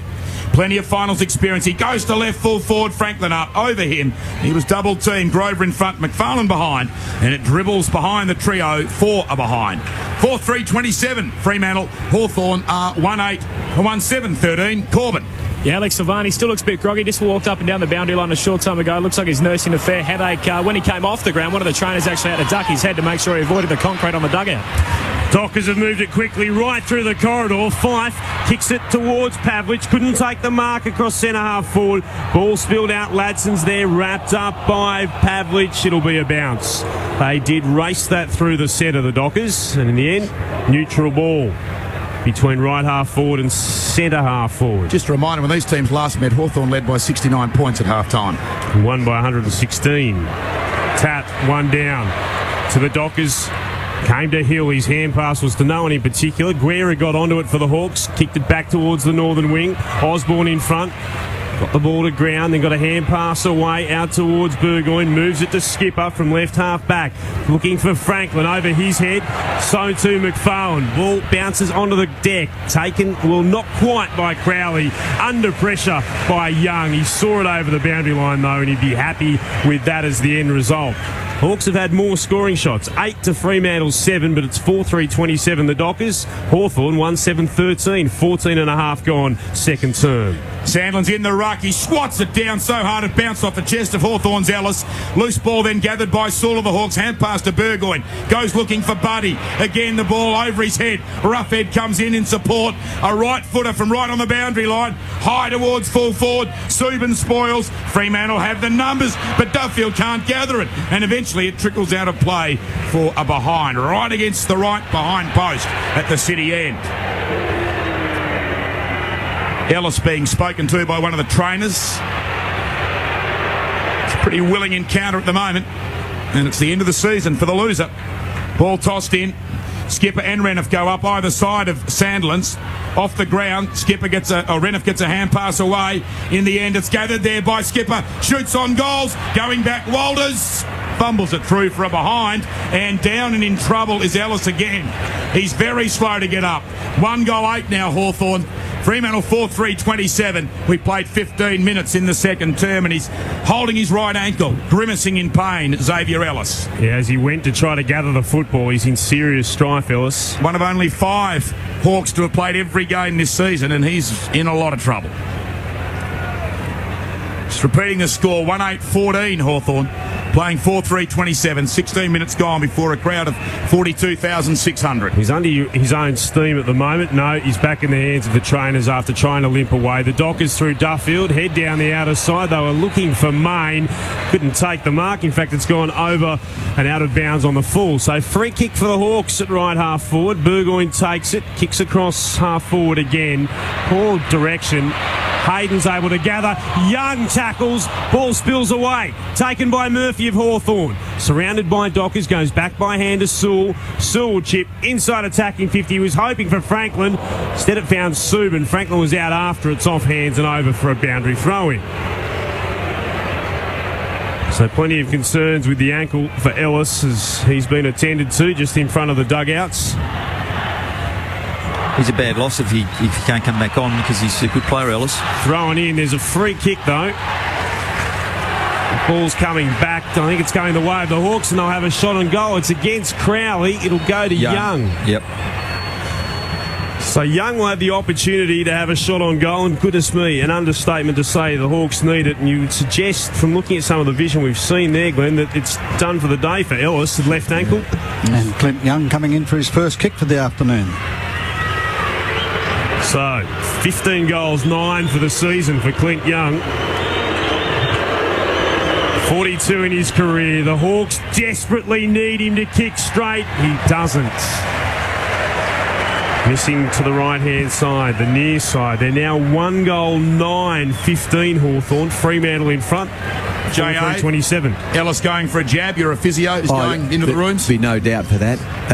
He's in a bit of trouble there, but that's what they'll try and do, is just put some local anaesthetic there and see if that can quieten the pain down, strap him up, and he'll do some run-throughs along the boundary line and see if he can get back on the ground. Kick into play, marked by Broughton. I need a general anaesthetic before they gave me the local. Broughton now kicks it out to the wing for Fremantle, marked by McPhee. McPhee has 5 free, just forward to right wing. He plays on by hand to Mundy. Mundy with the hair streaming. 65 out. Centering kick, Walters takes a screamer. He went up into the air and then flipped over the body of Guerra. Landed on his shoulder. But Michael Walters, coming back into AFL footy only a few weeks ago, has taken a great mark, and he can line up 25 out right in front. Well, this is a problem you've got, J.A., that Hawthorn effectively have probably had most of the play for 18 minutes, and their return has been 1 goal. Oh, so it's been 5 points. Yep. Fremantle haven't scored, go to the other end, kick a goal. They've actually increased their lead, and that's a double whammy. That should happen. Walters should not miss, and he doesn't. In just his 4th game back this season, he does just as Ken Judge implied. Hawthorn doing all the attacking for 5 consecutive behinds, and now at the 19-minute mark of the second term, first score for the Dockers. It's a goal, and they're up by 18 points, having led by 17 at quarter time. 5-3-33 to 1-9-15. Well, I didn't want to put the mocker on Walters, but I was watching him before the game, and down at the city end of the Oval, he had about 6 or 7 shots at goal and just did not miss one of them. So obviously a very accurate kick, and under this pressure today was able to nail that for Fremantle. So the ball's back in the middle in the hands of umpire Hayden Kennedy. The umpires all wearing red today. And from the bounce, one down by Skipper. Up against, I think it was Silvani in there of all people doing the ruck work. It's been held in, and there'll be another bounce. Sandlands is off the ground. Not sure where Johnson is at the moment. And I'm not too sure either Clinton Rioli's 100%. He's off too. Yeah. Skipper taps it down. It is Silvani doing the ruck work. Bursting through as Hill. He'll go towards left half forward. Pavlich stands out in front, gathers it against Gisborne. The kick inside was touched. Spills fortunately for Brown of the Hawks, who goes beyond defensive 50 to Skipper. And he marks at left half back. Plays on by hand to Burgoyne. Burgoyne from centre wing to left half forward. Stretching and marking was Whitecross. He'll chip inside attacking 50. Through the arms though of Ruffy. Couldn't gather. Robertson picks up the crumbs. His hand pass was over the head of Hayden. Put him under pressure. Back there was Franklin. Bumped into Hayden. He went to ground. Dockers come away with it through Robertson. Hayden's on his feet again. Receives the hand pass and gives it to Grover, who sends it long towards the outer wing looking for Pavlich, who couldn't mark one-handed. Surely was being held. No, according to the umpire. Players have gone in over the top of the footy, and there'll be a bounce. Centre wing, southern side at Subi. 21 gone, second term, and it's Fremantle leading 5-3-33. The Hawks 1-9-15. The ball back in motion on the outer side. Mundy in front, tried to gather. Pavlich slaps it to the wing proper for the Dockers, and they can't come away with it, Fremantle. The ball gathered by Walters, who's tackled the ground, and another ball up. I wonder how many teams have won an elimination final from half-time having only kicked a goal. We're 21 minutes in, and that's how Hawthorn sits at the moment. Off hands, Mundy gets it from the ruck contest. By handle on the ground to Morabito of Fremantle. On to Walters. Left foot kick along the boundary line. Off the chest of Stratton. He's backed up by Guerra, who charges into Subin. Left the footy behind. Hawthorn fighting for it on the ground now. Free kick picked out. It's going over the shoulder against Fife. And the free kick eventually is going to Guerra at right half back. Brent Guerra can go along the boundary line to the southern wing. The mark taken by Sewell. Sewell kicks Hawthorn to Lewis. He marks on the logo. He just chips it towards right half forward. Going back with the flight skipper, one hand. Couldn't take the marker post to Broughton, who falls over and is then quite content to tumble over the line. At left full back for Fremantle, he's earned the throw in.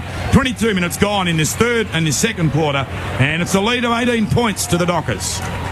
And again, it's Silvani forced to do the ruck work for the Dockers. He got a touch on it, spilled down that to Mitchell, got it to Lewis.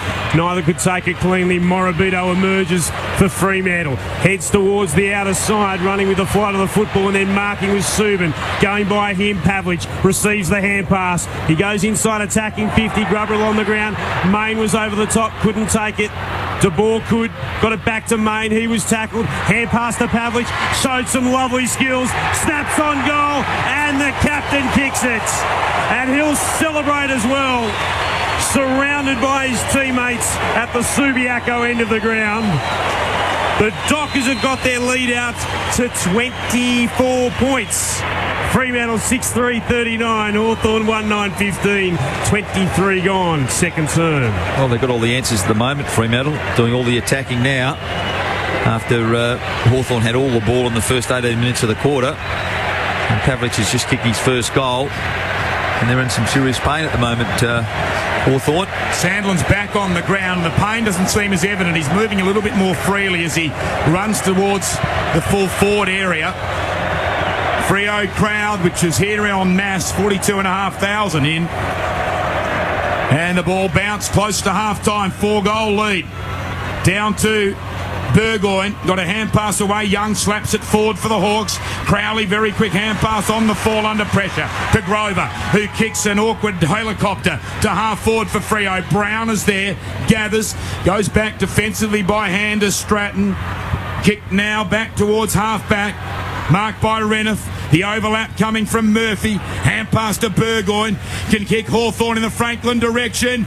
Over the back of both he and McFarlane. And the ball trickles to a halt, a metre over the boundary line, left full forward. 30 metres or maybe 20 metres around from the goal mouth of the Hawks at the city end. Just one goal to speak of. Deep in time on in the second quarter. One down by Renouf at the Hawks. Going to ground in there was Broughton for Fremantle. A hand pass to Johnson. On in turn to Silvani. Kicks the Dockers wide. Defensive 50 out of side. Robertson sees it trickle beyond him for a boundary throw in at left half back. 25 minutes expired in the second quarter. And it's 39 playing 15. 6-1 in favour of Fremantle. Ball thrown in again. Tap one down by Renouf in front of Silvani. It went straight to the deck. Players are over the top of it. No chance of that coming out. There'll be another bounce.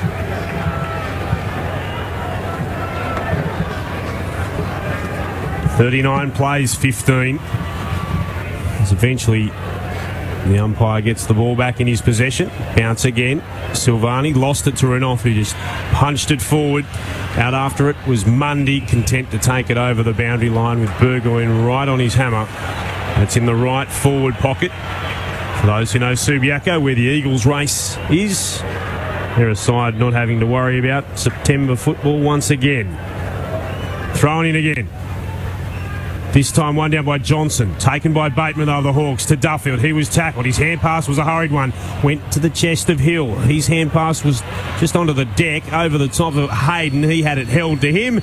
And there'll be another bounce deep inside Hawthorn's attacking 50. And some concerning shots on the big screen here of Ellis still limping in the Hawks' rooms. Problems with that left ankle.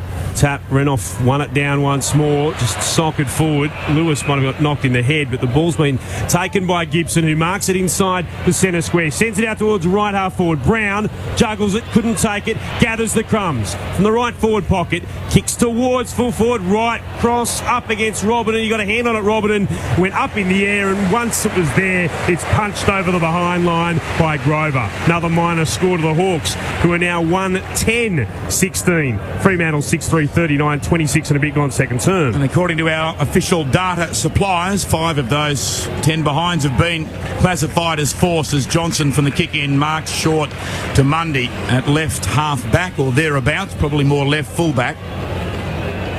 27 minutes gone in the second term. Kick into the centre of the ground. De Boer cleverly taps it over the back. Running onto it in the circle is McPhee. Hand passes off to Silvani. Bumped to ground as he kicks, but it doesn't put him off. Marked by Crichton. He's got a player free. Well inside 50, but he opts to go short to the arc. And a tumbling hill on his knees. Marks for Fremantle, 52 out from goal. Angle negligible. He loads up. It won't have the carry. It's drifting left. Off hands into the behind post. Corbin Middlemass on the boundary line as we'll have a throw in at left full forward for the Dockers. Xavier Ellis back from the rooms for the Hawks, walking a little freer than what he was about 20 minutes ago, but still doesn't look 100%. Meanwhile, Surioli came off the ground limping, looked to be a left leg complaint. Haven't seen him since, hasn't stood up, hasn't been for a walk, so maybe further concern for Rioli for the Hawks. Tap was one down by Sandland. Subin out after it, got tackled. Ball jarred free. In the end, it was Morabito who took it over the boundary line. So we've got another throw-in. Still in the left forward pocket for the Dockers as we go past 28 minutes. 39 playing 16 in favour of the home side. Tapped down by Sandlands once more. Gathered by Duffield off the deck. Two Hawks wrap him up. That won't be coming out. Hodge, one of those doing the tackling. The other one was Renoff. So this time it's a bounce. Still inside attacking 50. Mark Harvey standing down. The interchange gates below us, directing a bit of traffic. One of the runners coming on for the Dockers. Sandlands again, wins it down. Duffield from 50 out, kicks towards goal. It'll bounce, and then in the last line of defence, Gibson happy to just see it over the behind line for a rush behind. Fremantle 6-4-40, Hawthorn 110-16, 29 gone, second term. Kick into play, short towards left full back. And then the clearing kick coming down towards the half-back flank. It's marked by Brown, who had his problems at quarter time, left the ground and went into the dugout, into the rooms with a physio. Brown gets a hand pass to Murphy, gives it back to Brown, left footer, comes along the wing. Sandland's in front, but too much carry even for him.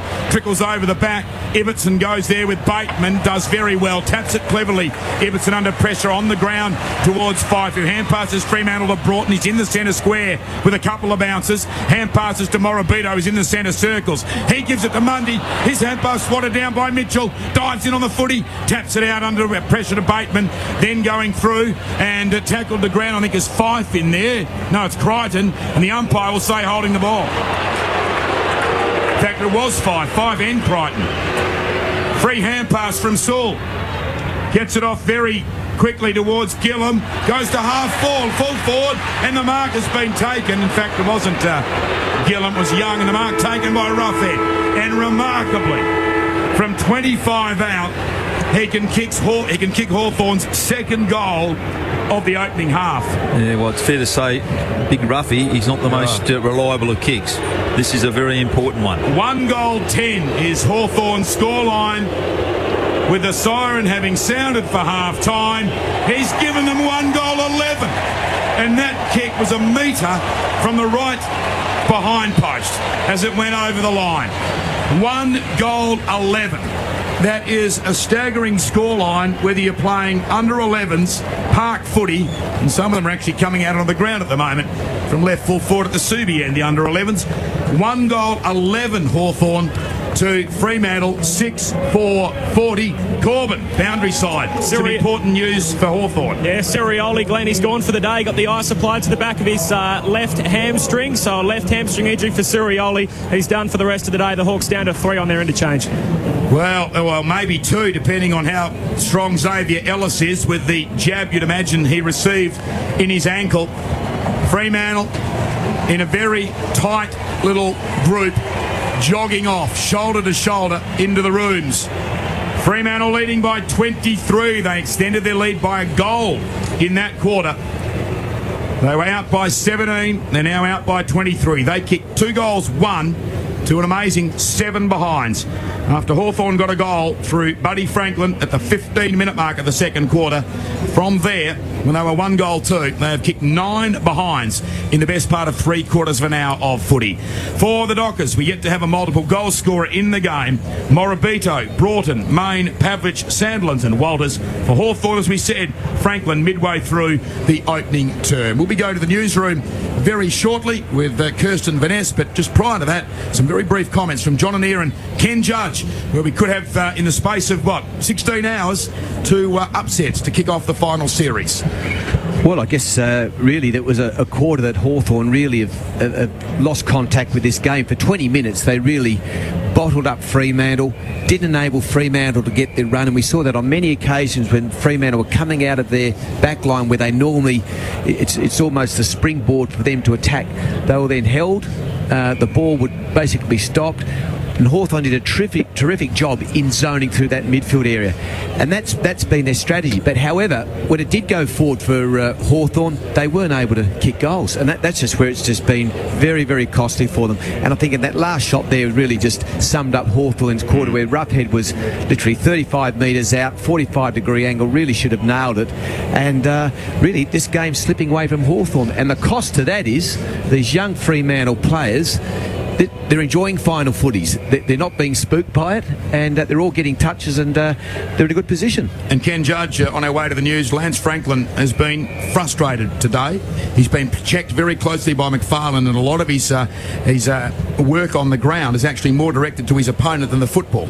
Oh well, he's got to move around. He's got too often he's been involved in one-on-one contests with McFarlane. He's a great athlete on the move. Well, he does, and what's also happened is a few times when they've tried to go forward, they've actually tried to pinpoint Roughhead. Franklin's not even inside 50. He's way up the ground at between half forward and centre. They need him inside 50 and on the move and getting closer to goal, because he's important if they're going to win the game. Now with no Rioli, they need to get more out of Franklin. St Kilda are into a preliminary final. They were able to vanquish Geelong by 4 points last night. The reigning premier, the Cats, are awaiting a semi-final on Friday night against the winner of this game, whilst the loser will be the first to bow out of the finals race in September in 2010. It is Fremantle to the good of 23. They lead 6-4-40 to the Hawks 1-11-17. You're listening to Grandstand AFL on ABC Local Radio, Digital Radio, News Radio, Online and Radio Australia. We'll be back very shortly for the second half. The time now for the latest from the ABC Newsroom with Kirsten Vaness. Thanks, Glenn.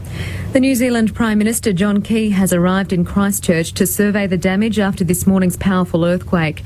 As the ABC's Philippa McDonald reports from New Zealand, the city and the Selwyn district are under a state of emergency.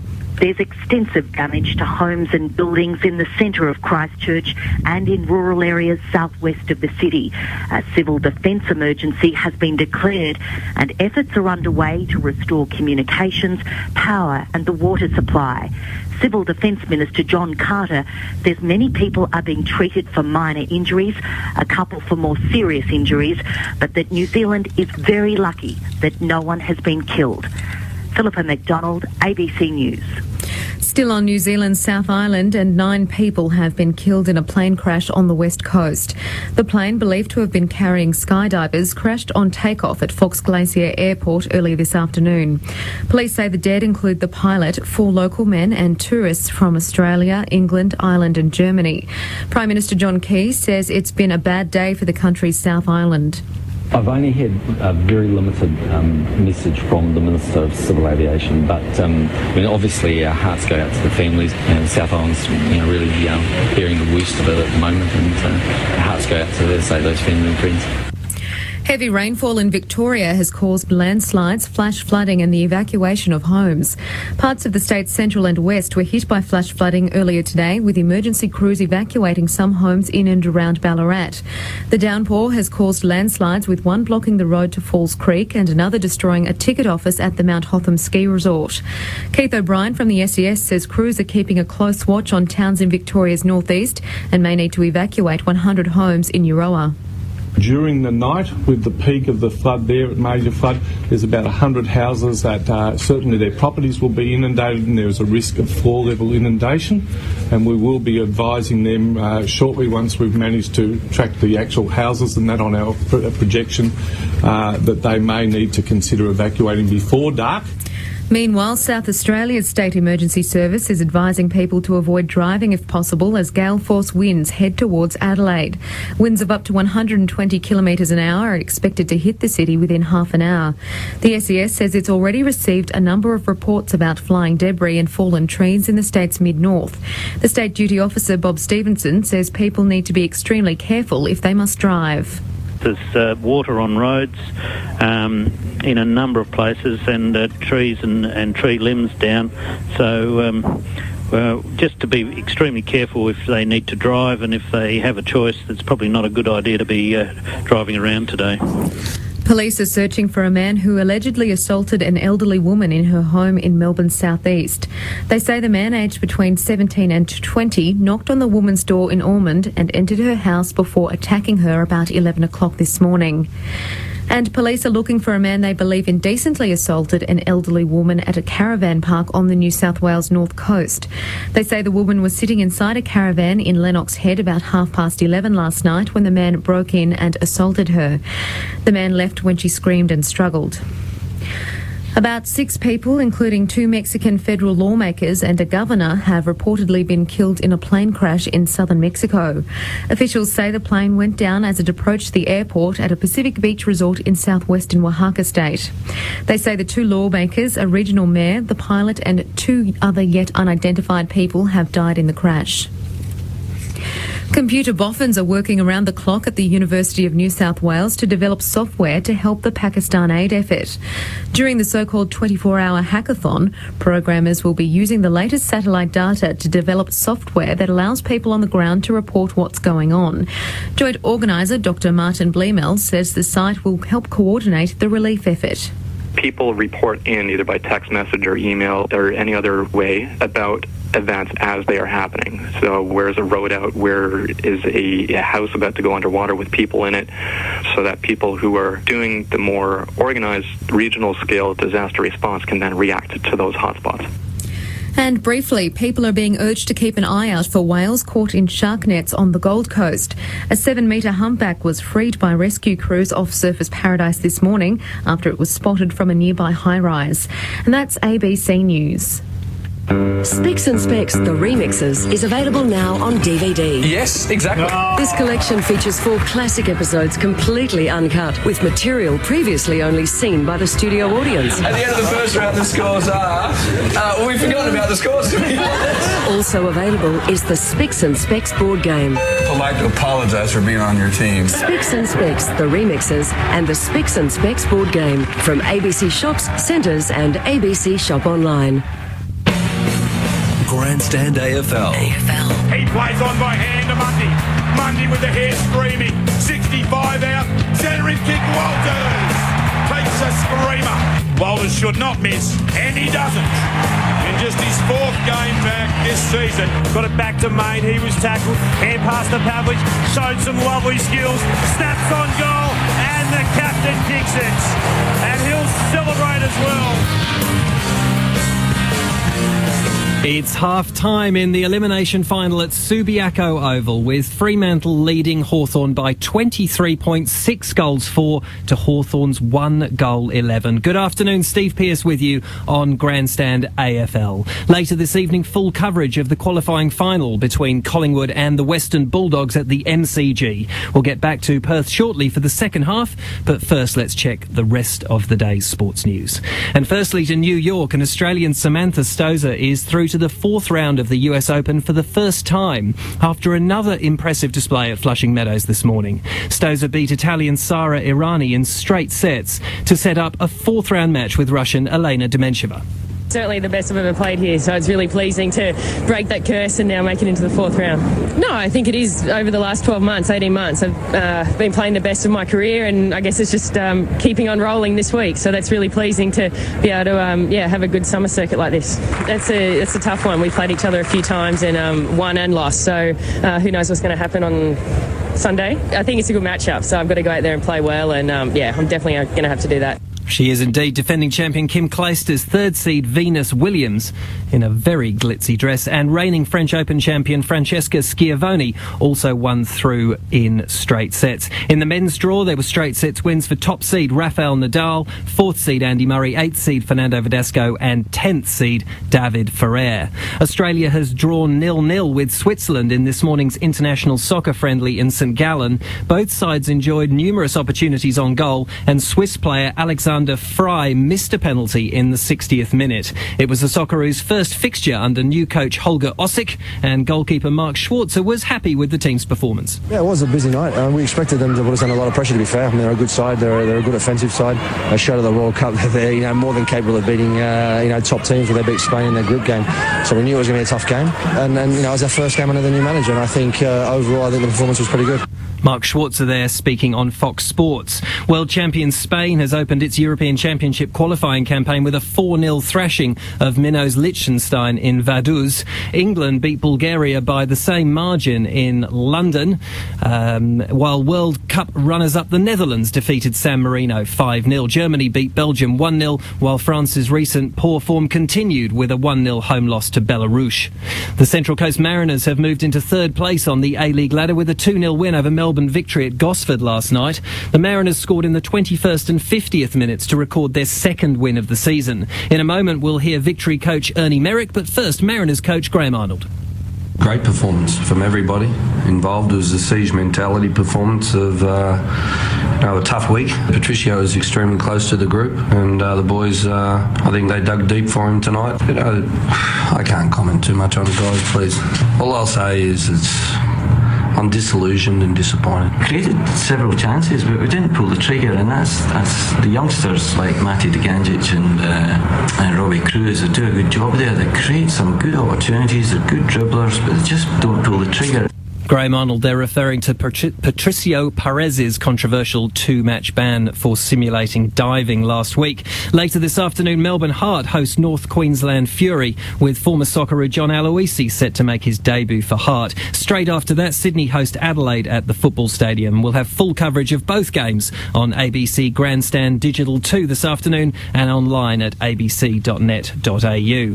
Plenty of good racing at Flemington this afternoon as the build-up to the Spring Racing Carnival continued in Melbourne. The Group 2 Mackay Diva Stakes was run and won by Melbourne Cup winner Shocking. Second was Heart of Dreams, and came in third was Vigour.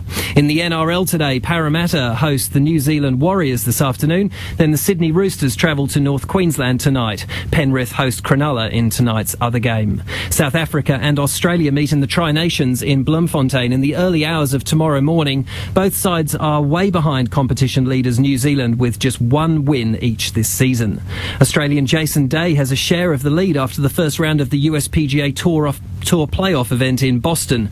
Day shot a stunning opening round of 63 to be 8 under par, tied with former US Masters champion Zach Johnson. Fellow Australian Jeff Ogilvy is one shot back in a tie for third, with compatriot Matt Jones at 6 under. World number one Tiger Woods still struggling for form, shot a round of 1 over par to be tied for 87th place. At the European Masters, Spaniard Miguel Angel Jimenez has shot the lowest round of his career, a 61, putting him into the halfway lead at 14 under par. Italians Matteo Manassero and Eduardo Molinari tied for second at 11 under. Marcus Fraser, Scott Strange and Rick Kulach, the best of the Australians, at 4 under in a tie for 27th.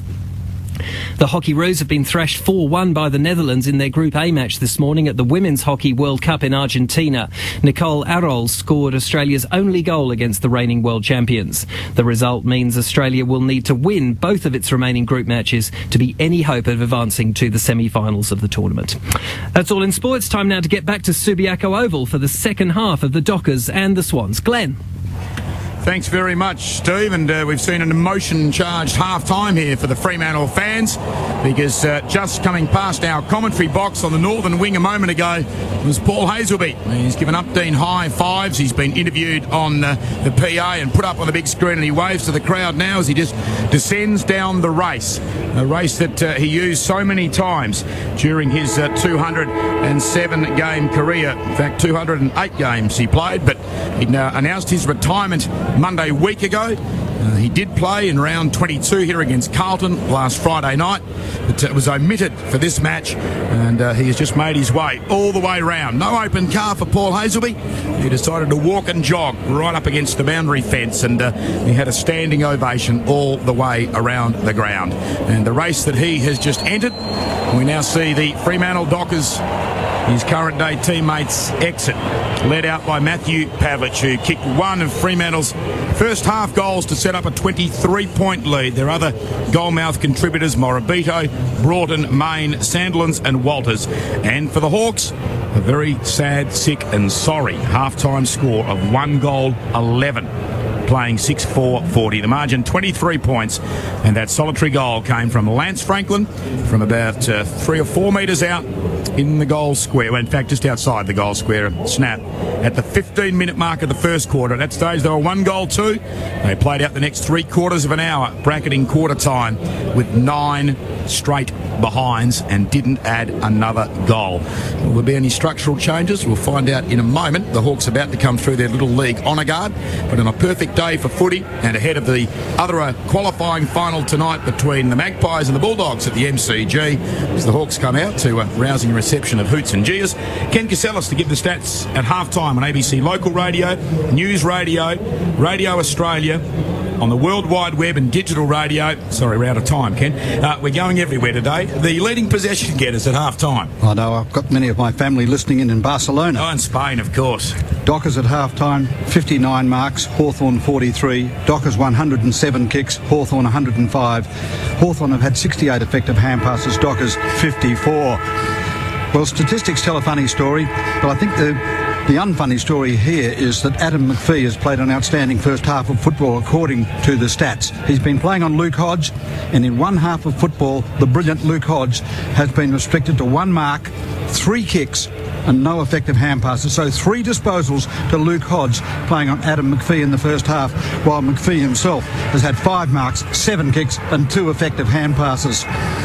And statistics also show that Lance Franklin's had 4 kicks and 2 hand passes, and playing on him is Luke McFarlane with 3 marks, 8 kicks and 1 hand pass. And also looking at stats, Matthew Pavlich, the champion Fremantle captain, 1 mark, 4 kicks and 1 hand pass in the first half, 5 disposals in the first half to Pavlich. Stephen Hill has had 2 marks, 5 kicks, only 1 effective of those 5 kicks, 1 effective hand pass. So Clinton Young has done a pretty good job on Stephen Hill, while Clinton Young hasn't taken a mark. He's had 2 kicks and made 3 hand passes. Looking at the principal possession getters, Greg Broughton, 7 marks, 10 kicks, 2 effective hand passes. Luke McFarlane, 3, 8 and 1. Paul Duffield, 6 marks, 11 kicks, 1 hand pass. Alex Silvani, 3 marks, 7 kicks, 1 hand pass. Aaron Sandilands, 3 marks, 5 kicks, 2 hand passes, 14 effective ruck knockouts. David Mundy, 12 disposals, 9 to McPhee, 9 to Hayden and 10 to Fife. Rick Ladson, 4 marks, 8 kicks, 2 hand passes. Brad Sewell, 2, 8 and 4. Sean Burgoyne, 1 mark, 8 kicks and 8 effective hand passes. Of those 8 kicks, only 1 of Burgoyne's kicks has gone to a teammate. Jordan Lewis, 3, 7 and 4. Skipper's had 11 disposals, 6 to Murphy and 13 to Sam Mitchell. Dockers have had 11 free kicks, Hawthorn 12. First possession of the centre, surprisingly only 3 to the Dockers and 6 to Hawthorn. Into the 50-metre zone, Glenn, 28 times Hawthorn have gone in, and Fremantle have only gone in 19 times. Yeah. Amazing set of stats, and if a scoreline of 1-11 and a deficit of 23 points at half-time isn't bad enough for the Hawks, they're down to a 2-man bench. Corbin Middlemass. Xavier Ellis just limping out of the change rooms now. Expect him to come up the race very shortly. Still hasn't got into a jog as yet. We expected him to have a jab when he went down the rooms a short time ago on that injured right ankle, for Xavier Ellis. Meanwhile, Sirioli, he will play no further part in today's game, and if Hawthorn prevail, which is a stiff ask, obviously, given the scoreline here at half-time, he won't take part in any of the further finals you expect, given the fact he's got a left hamstring injury and plenty of ice supplied to the back of it. Yeah, both coming down the boundary line with heads bowed. Ellis and Rioli. Fremantle heads are high. They lead by 23 points. Renouf won the opening bounce when players were on top of the footy before it had a chance to go out. So on the outer edge of the centre circles, we'll have another bounce, and it is a forlorn-looking Rioli who makes his way along the boundary, and also limping. He's still got his top on. The jumper's on. for Ellis as he makes his way back around again. Back out in the middle, it's the Dockers who take it away through Mundy. Gave it on to Ibbotson, who kicks towards right half forward. Bounces away, unfortunately, for Brown. Tapped forward by Main, but not convincingly. Gibson was there for the Hawks to clean it up. To Sewell. On in turn to Bateman. Kicks towards left half forward. Looking for teammate in Renouf, who was actually back there and winning the football, was Ibbotson. He went short to Mundy. Mundy down the outer side. They've got players forward now. Fife marks centre wing. He elects to hold it up. We'll go down the line, running onto it and marking. That's Broughton. A slow start to this build-up for Fremantle. They lead by 24 points. Broughton finds Mundy. Marks it right up against the boundary line. Inside attacking 50. All on his own was Hill. Marks elects to play on and then snaps and misses. Should have gone back and had the shot. Minor score to start proceedings. Been a few of them, but this time it's on the Dockers side of the scoreboard. They're 6-5-41. Hawthorn 1-11-17. 90 seconds into the third term. Hill would have normally hand passed to the man in the goal square, but he saw it was Sandilands and he knew he was probably not 100%, and that put him off, and by the time he snapped, he missed. Short kick down the corridor, marked by Stratton. They come back to White. Crosses. Gillam met heavily. Gets the hand pass away. Guerra high kick to the wing. Hayden all alone. No one within 2 metres of him. They were forward and behind him, but no one near him. As he kicks dangerously back into the centre of the ground, but just enough carry for Johnson to mark it. Just got over Renouf in front. He hand passes off then to the run of McFarlane. Running down the ground off Franklin. One bounce long inside 50. Crashing the pack, the Fremantle skipper. Pavlich running through and gathering the loose ball. Hill shoots and he makes amends. Hill, the first goal for either team in the second half. And this could end up being a blowout. Not quite of the magnitude of them they last met in Launceston a fortnight ago. But it's 7-5-47 to 1-11-17. 5-goal margin. We haven't played 3 minutes in the third quarter. Well, it's almost just a repeat of the first half where McFarlane is absolutely toweling up Buddy Franklin. Just running off him. Franklin's not chasing, and he's virtually carrying the ball a good 30 metres. Kicking it to the Pavlich direction. Although Pavlich isn't marking it, he's getting a lot of pressure there. He's bringing it to the ground and just giving the likes of Hill an opportunity to hit the ball running. Hayden's is positioned there forward. Mundy or Main also to do that similar role in mopping up the loose ball, and again a good conversion by Fremantle. Renouf won the tap down. It went to Burgoyne over the top of it. He couldn't take it and he'll be holding the ball. He was over the top, made no effort to get rid of it when tackled by Johnson and Broughton. And Broughton, who bobs up with the free kick. He kicks towards right half forward. Pavlich in front, can't take the mark. Socked forward by Main. It'll bounce towards right full forward and go over the boundary line for a throw-in. And again, we just saw using Pavlich as the target. Main getting to the fall of the ball. Hayden and also Hill. Throw-in was very short. Gillam took it on his own. Got a hand pass away to Guerra. He was tackled. It spilled free. Taken by Sandlands to Walters. He ran into trouble. Got tackled as well. Once more the ball hits the deck.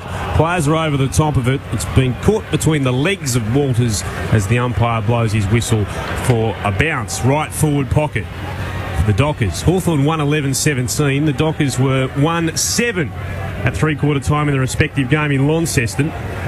Tapped down by Sandlands. Umpire spotted a free kick. It's a high decision. It was going towards Crowley. He was taken around, and he'll go back Crowley. And after kicking 7 goals for Subiaco in the WAFL last week, he'll look to try and kick his 15th of the season. He'd say he once kicked 17 in a schoolboys game, Ryan Crowley. Gee, elite sport's a cruel thing. We've just seen on the screen Xavier Ellis in tears down in the dugout for Hawthorn, so he might still be suited up, but the ankle has ruled him out for the rest of probably the season. Crowley, 45-degree angle, 45 metres out, 100% accurate. He gets his first. That margin stretches out to 36 points. Fremantle 8-5-53. Hawthorn 1-11-17. 5 gone, third term. Yeah, well, it's not the start that Hawthorn wanted from Fremantle. A couple of goals early in this third quarter, and effectively I think they've just shut the gate on Hawthorn. They've just got too much run for them. Hawthorn are going to be seriously limited now that they're down to only 2 players available on the bench. I see Fremantle win this game pretty comfortably. They've stood up to the challenges. Fremantle haven't been intimidated. Young players haven't been intimidated at all, and they've got the result they're looking for. Shut the gate. I think they've dead-bolted it, welded it, the whole lot. From the centre bounce. Over the top of the footy is Sewell. The ball's flicked up in the air somehow by Mundy, who then taps it down. Main tried to spin out but left the footy behind. Players over the top of it. Mundy gets away. A 2-metre kick to Broughton for Fremantle, who hurriedly kicks it high to half forward. Walters caught behind, gives away a free. He'd grabbed his man in front in Guerra. So Guerra goes across the half-back line, and running off the full-back line was Gillum. Marks with a bounce. An inboard hand pass into the centre square. Mitchell checks himself and then kicks high with the left boot to Lewis, just 4 to the outer wing. Hawthorn 1 goal 11. Early stage of the third quarter as he hugs the boundary line to Bateman. Bateman, who went past Gary Buckenara's 154 games with Hawthorn earlier this year to be the most capped Western Australian ever to play. He plays on, long to full forward, the fist, but a free. And it's going to go the way of the Hawks for a push. And the kick is to Roughhead, but don't necessarily mark it down as a goal.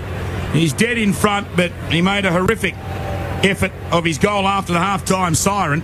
He's got 2 behinds today, the freeze against Duffield, and he's conceded a goal. Roughhead finally ticks the Hawks to their second. It's taken 7 minutes into the third quarter. They're 2-11-23. They're down by 5 goals. Fremantle 8-5-53. 7 gone in the third term. Grandstand AFL football. Yeah, well, they needed that goal, Hawthorn, to say the least. But look, Roughhead's looked dangerous, but just hasn't been able to get enough of the ball, has he, really? But he's looked more dangerous, in my opinion, than Franklin. But got a free kick there, converted. Needless to say, Hawthorn probably need another couple of quick ones as well, just to breathe any life into the game from their point of view. Second elimination final from Subiaco Oval. It's the Dockers. They still lead by 30 points. And from the bounce in the middle, 1 down by the Hawks, but comes the way of Hill. Gave it to McPhee. Now to Morabito. Back to Fife.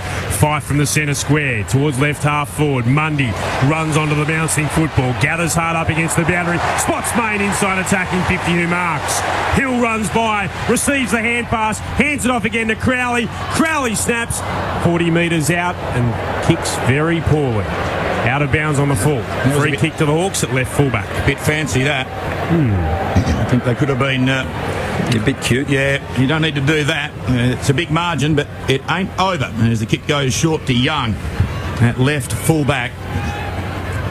Young now pokes it to an unguarded Stratton beyond the defensive 50 out of side for the Hawks. He sees he's unguarded. He plays on and goes towards Skipper on the outer wing. Skipper back towards the logo and the chest mark to Lewis of the Hawks.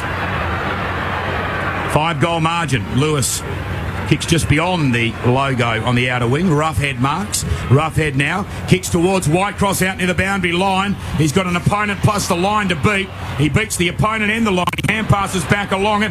Well done by Osborne. Gathers it, kicks with the left boot out on the full. It's almost systematic and, I suppose, emblematic of the way they played today. 9 minutes gone in the third quarter. Out of bounds on the full, the Dockers have it at right half-back, and they lead 9 minutes into the third term by 5 goals. De Boer glances across to his left, and then elects to head down the line. Flying McPhee! Good grab in a pack of 3. Plays on quickly by hand to Broughton. Broughton long, looking for Pavlich. Guerra dropped the mark, allowed Pavlich to gather. He'll wheel around from 51 out, kicks long to an open goal square, and makes the Hawks pay. The drop mark from Guerra has allowed Pavlich to get his second, and that just really does rub it in the face of the Hawks. Fremantle 9-5-59, Hawthorn 2-11-23, 10 gone, third term. Well, I don't think you write the script any better for Fremantle at this stage. McPhee just took an absolute blind remark, and and then almost a missed kick in the direction of Pavlich, where Guerra really should have wrapped up the mark. It was just a straightforward mark, but wasn't able to do it. Pavlich gains possession of it, off hands, and from 50 metres out, screws her over his left shoulder and it sails through. A bit of luck for Fremantle, also some spectacular work by McPhee, and the scoreboard keeps rattling forward for them. Yeah, the margin back to 6 goals. Free kick in the middle, though, playing on by hand. Skipper gives it to Mitchell. Quick kick towards half forward. Roughhead drops it, gathers, tackle. No, in fact, it wasn't Roughhead. It was gathered by Reniff. He tackled by Broughton, got a hand pass away. White cross, long on goal. It's hit the right goal post. So Hawks 2 goals, 12-24. Fremantle 9-5-59, the margin 35 points as Duffield plays on from the goal square 11 minutes into the third term. Crowley in front, strong mark against Mitchell. He's at left half back for the Dockers. Had the best position, hung onto the footy, kicks high towards the wing. Again, Sandilands in front position. Takes the mark and wheels around. Will head towards centre half forward. Stretching, unable to mark was Johnson. Gathered by Guerra this time. On to Lewis, and Lewis spots a teammate in Young on his own. He drops the mark under no pressure. Had time to regather. Got it to Sewell. Kicks towards left half forward. The Boos will tell you who's got the footy. Buddy Franklin, 52 out, 10 in from the boundary. At least he led up that time. Didn't stuck in a contest with McFarlane. When he's at his most dangerous, when he's on the move. Buddy Franklin will be kicking from right on 50. Just outside from 51, Franklin. The Hawks desperately need a goal. He's given them one as well. He gets his second. The Hawks have their third. Fremantle 9-5-59, Hawthorn 3-12-30, 12 and a bit gone. Third term at Subiaco on Grandstand AFL, on ABC local radio and digital radio. Well, if he's going to have an impact, Franklin, he's got to move around like that. He's got to lead up and present himself, and that's when he's at his most dangerous. Good conversion from him, from out there. But when he's not prepared to lead up, he just plays into McFarlane's hands. Corbin on the boundary. Maybe not over yet for Xavier. Let's just run up and down the boundary line a short time ago. Okay, they need everyone they can get. I wonder if Jeff Kennett's stripped into the gear yet. Certainly wouldn't have inverted the jacket. 13 minutes into the third quarter. The margin down to 29 points again. 3-12 playing 9-5. One down the middle by Skipper, but taken by Morabito for Fremantle. Hand pass towards Silvani. Shunted off it by Burgoyne. Burgoyne runs to centre half forward. He's going to try and bounce it home from 70. And he bounces it to the left, behind. Hawthorn 3-13-31. Fremantle 9-5-59, margin 28 points. 13 minutes gone in the third term. Duffield will bomb it long towards left half back. Pavlich comes in from the side. Hill flew as well. It was always the skipper's footy. And he marks it. 51 out from his defensive goal. Goes on a short run and then chips over the top. Stretching. Hill marks. Still at left half back. 3 in from the boundary. Just down to the right of our broadcast position here. Clouds have started to come across on top of Subiaco. Hill kicks down the line and turns it over. Stratton read it best. Came across in front and marked the footy. And very shortly our grandstand listeners will be leaving us, going to the final round soon with regular updates of the NRL, our northern grandstand audience. You'll get around the ground scores from your studio. Hooks towards half forward. Couldn't mark one off. It was down for Grover of the Dockers. Handed it out to Hayden. He slips over and then gets bustled over the boundary line for a throw-in at left half-back. It's Fremantle 9-5-59. Hawthorn 3-13-31. 14 and a bit gone. Third term at Subi. Crowd nearing 43,000 as the ball is tossed in. One down by the Hawks in a rather ungainly fashion by skipper. Morabito couldn't do much with it. Sewell gets a hand pass away for the Hawks. His teammate Burgoyne's left foot kick blanketed. Morabito gets it, spins around. He gets a little left footer out of the congestion. Fitted the fumbles by McPhee, but he's done enough in the end to knock it over the line for a throw-in. Fremantle have the ball roughly at left half back. Can the Hawks find something between now, the 15-minute mark of the third, and three-quarter time? In front, one down by Reniff, taken by Mundy, who kicks it literally straight up and down. Going up, good mark, but it won't be paid.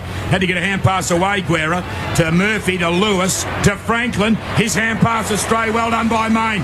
Tapped it out of mid-air. Broughton then knocks it forward. Walters goes. Now the ball, it's with Crowley. He kicks. This is going to be interesting. Going back in defence, Hawthorn. Blanking in on the bounce is Gibson. He hand passes to Gillam. Gillam a hand pass to right fullback and Bateman. Bateman measures the kick to about peddling Mitchell. He marks it right half back for the Hawks. He now kicks in towards centre half back. There's stemming movement on the scoreboard at the moment, Hawks. Murphy kicks into the middle. Osborne, the mark, plays on. He's got Whitecross running to left half 40 marks. Roughhead is calling for an inside 50. So too is Campbell Brown. Fair few Fremantle numbers back. In the end, he chips it out wide to the boundary.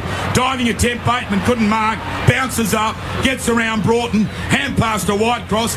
Can't get out of the Hayden tackle. He gets a hand pass away to Osborne. Tackled, holding the ball. Free kick to Broughton, no advantage. And the free goes to the Dockers at right fullback.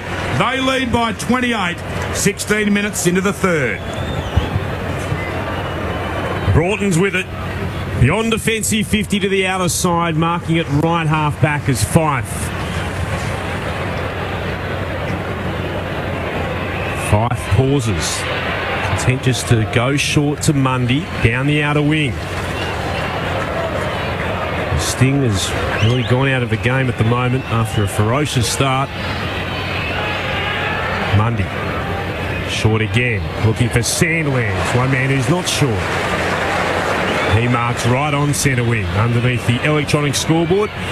Breeze is blowing behind Fremantle in this quarter to the city end of the ground.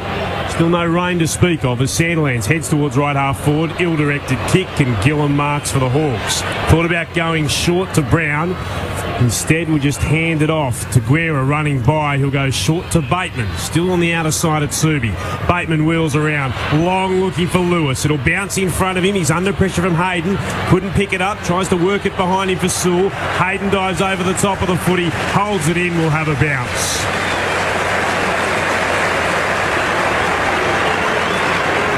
Nine 5:59 the Dockers. The Hawks are 3-13-31. Are we going to have...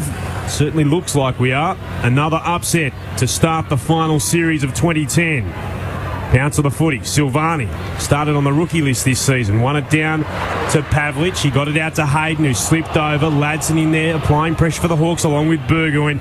He has it held to him, so we'll have another bounce at left half forward.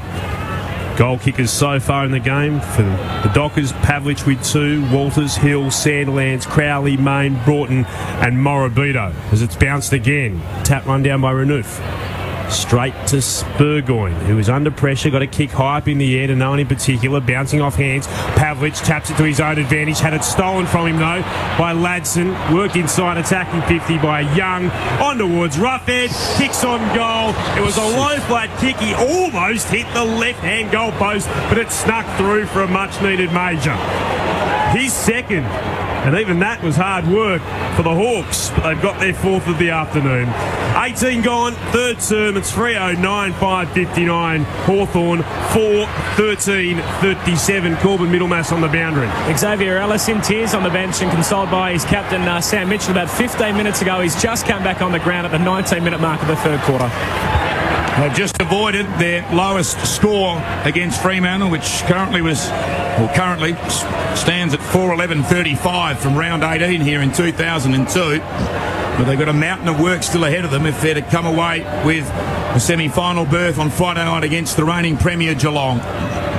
Ball back in the middle. Johnson favoured by the bounce. Reniff ran at him. Ball gathered off the ground then by Mitchell. Kicks off the outside of the left boot for the Hawks to the outer wing. Gathered by running Ladson. Goes inside 50. Is there a push there? No. Oh, gee. Gee, Franklin looked like a 100-metre freestyler diving off the block. Don't know what happened, but McFarlane took the mark. He kicks it inboard to Hayden. He takes a bounce, kicks wide and good mark. Grover marks in front of Murphy. Ken Judge, what did you think of the non-whistle? Oh, well, he just got shoved in the back off the ball. Grover went back to Hayden, who's under no pressure at all. Eventually goes on a run and then kicks to Pavlich, who had to slide out onto his knees. The mark was paid. Did well, flicked it up in the air, completed the mark on centre wing. Pavlich now gets told to play on. There was no pressure on anyone around him. Duffield led towards him, marked and sends it long towards full forward. Over the head of Sandland, shows how high the kick was, and Main was behind it but couldn't trap it in before it goes over the boundary at left full forward. It's only 22 points, you know. Yeah, I know. But you would think it was 60, yeah. The way the game's been played and the dominance of Fremantle, but who knows? Which is interesting too, considering how much the Hawks had it in the second quarter. The tap was one down by Hawthorn. Walters is out after it. Can't gather. Sewell takes it. Holding the ball decision. Or beg your pardon. It's a holding decision going the way of Sewell, being held without it. It's a massive last 7 or 8 minutes here for the Hawks into the third quarter time. Well, if we could just pinch 1-2 goals. Yeah, or at best hold where they are. They can't concede anymore. Sewell long towards a pack of players. Roughhead couldn't mark it, gathers the crumbs though on Nguera, shakes off the tackle, gets it to Lewis, he's immediately set upon by Mundy, so it makes a turnover. Robinson couldn't take it, to Bohr, gets it away though nicely to McFarlane. McFarlane spots out Fife, he's at right half forward, he can't keep it in, chasing the bouncing ball to the line, we'll have another throw in. But it has gone very quiet at Subi. Thrown in again. Tapped down by Sandilands. On to Pavlich. Works it out to Mundy, to Subin, to Crowley. Free kick spotted. It's going the way of Freo. I think it's back to Subin, who's taken a little high, and he'll get the footy about 65 metres out from goal. Pavlich was running by. Subin thought about it, now gets told to come around on the mark. Pavlich is standing to his right as well. The Hawks have spotted that danger and sent a man over in Young to stop any chance of a long-range goal from the skipper. So Subin will load up from 60. Kicks it high. Won't have the distance. It'll land at the top of the goal square at the back. Waiting for it was Walters. He missed it. It's hit the behind post. So we'll have a throw-in. They've done that a couple of times today, Hawthorn. They've left their player, gone to the contest. The ball's gone over the back. Saw Main kick a goal earlier when that happened. And boundary throw in, De Boer steals it. Then it's stolen off him by McPhee's teammate. Snaps and goals. McPhee, perhaps his best game back in purple. Took it out of the congestion. And that's the goal we were talking about that the Hawks couldn't afford to concede. 10-5-65 to 4-13-37. The Elastic expanded back to 28 points at the 23-minute mark of the third term. Well, he's done everything this quarter. He's possibly taken the mark of the match early on the quarter, then just kicked a terrific goal, surrounded by, I guess, would have been a good 8-10 players in that stoppage, and a terrific play by McPhee. But just can't sense that Hawthorn were just starting to gain some momentum, and they've been able to peg back almost been line ball from where things were at half time, but that's just been a critical let-off by Fremantle. Skipper won it down, but stolen by the Dockers in Hill, who was taken high after he disposed of the footy to Walters inside attacking 50. He couldn't take the mark. It'll come back, and there'll be a free kick. So Walters will get the free kick. That was an interesting recall of advantage there. Well, Walters booted it long. And what was the kick for? He must have got interfered with. He was grabbed very high after he got the ball away, Hill. So the ball was relayed free kick, but then they didn't pay the advantage from Walters, who's been able to go short to Morabito, who's still at centre half forward. They want him to go long, Morabito. He will go very high. Pack flies for it. It's gone over the top of the pack and through for a goal. No. I think it's been touched. Committee meeting. There is a committee meeting down there. I thought it was a goal for a second. The umpires are discussing it. The goal umpire on the line is convinced it was touched. And that's what they've decreed. There was a big pack there. And having a look, it has been as well. Not sure if the arm is Silvani's actually in the biggest pack. He was the highest player for the Dockers.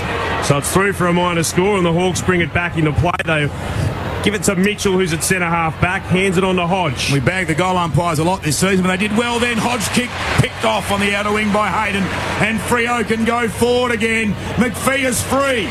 He marks 60 out from goal on the left boot, sets it up. Pavlich comes out. Pavlich marks 40 out right in front. Can kick his third. Good pass. Well, he kicked it high into space, didn't he? Perhaps would have liked to have kept it a bit low. It made it a bit more difficult. It was nearly spoilt, but he kicked it into the John Dorotich fat side. So Pav right in front. One stage earlier this season, it looked like he could have been having the Coleman medal draped round his neck, but the goals have dried up since the halfway point. But he still has 2 today, and lining up for his 57th of the season. To the city end. Touch and go. It's go for the Dockers. 3 goals to the skipper. Beyond the 26-minute mark of the third. And the Purple Army can start to dream of a semi-final at Docklands on Friday night against the reigning Premier, the Cats. 11-6-72 to Hawthorn's 4-13-37. Well, they challenged Hawthorn, and Fremantle have answered it now with those 3 goals basically, and they've snuffed out any challenge that Hawthorn were offering.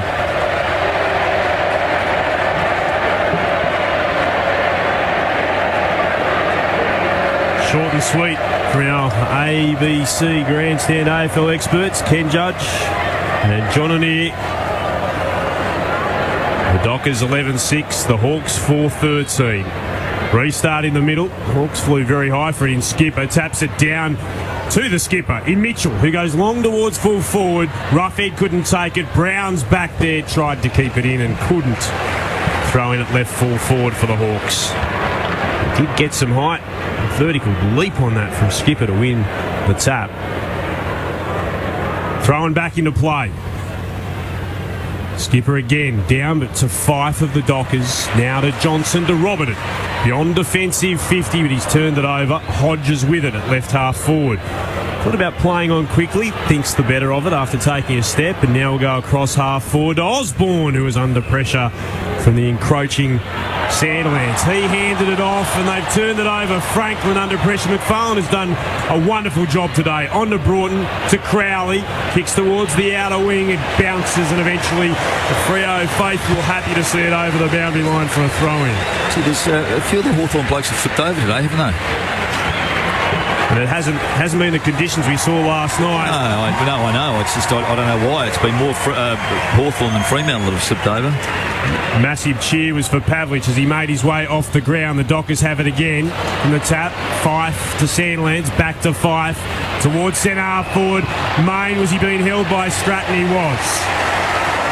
And he'll get a free kick at the top of the 50-metre arc. He'll play on quickly. Mundy marks 40 out, 45-degree angle.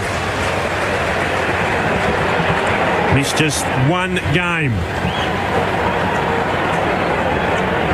this season, or 2 this season, beg your pardon. He's missed just 2 in his entire career since he made his debut.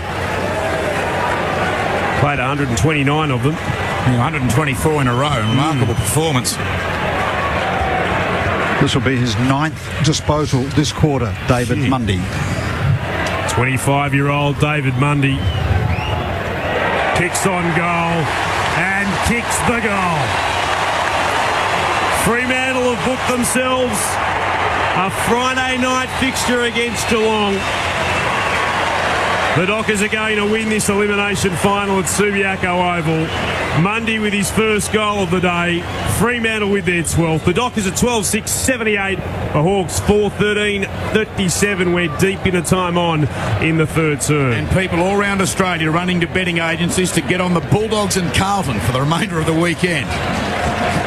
It was interesting. All the Hawks defence all huddled there just after that last goal from Monday. And you just wonder whether this has just broken their spirit, this last onslaught of goals, because there's no doubt the major portion of this quarter early on was all about Hawthorn just chipping away at the lead. But these last few goals by Fremantle have possibly just broken. 6-3 now. Burgoyne spun in the tackle. Hand passes Hawthorn to Franklin. He's gang tackled. No prior, says the umpire. And it will be rebounced.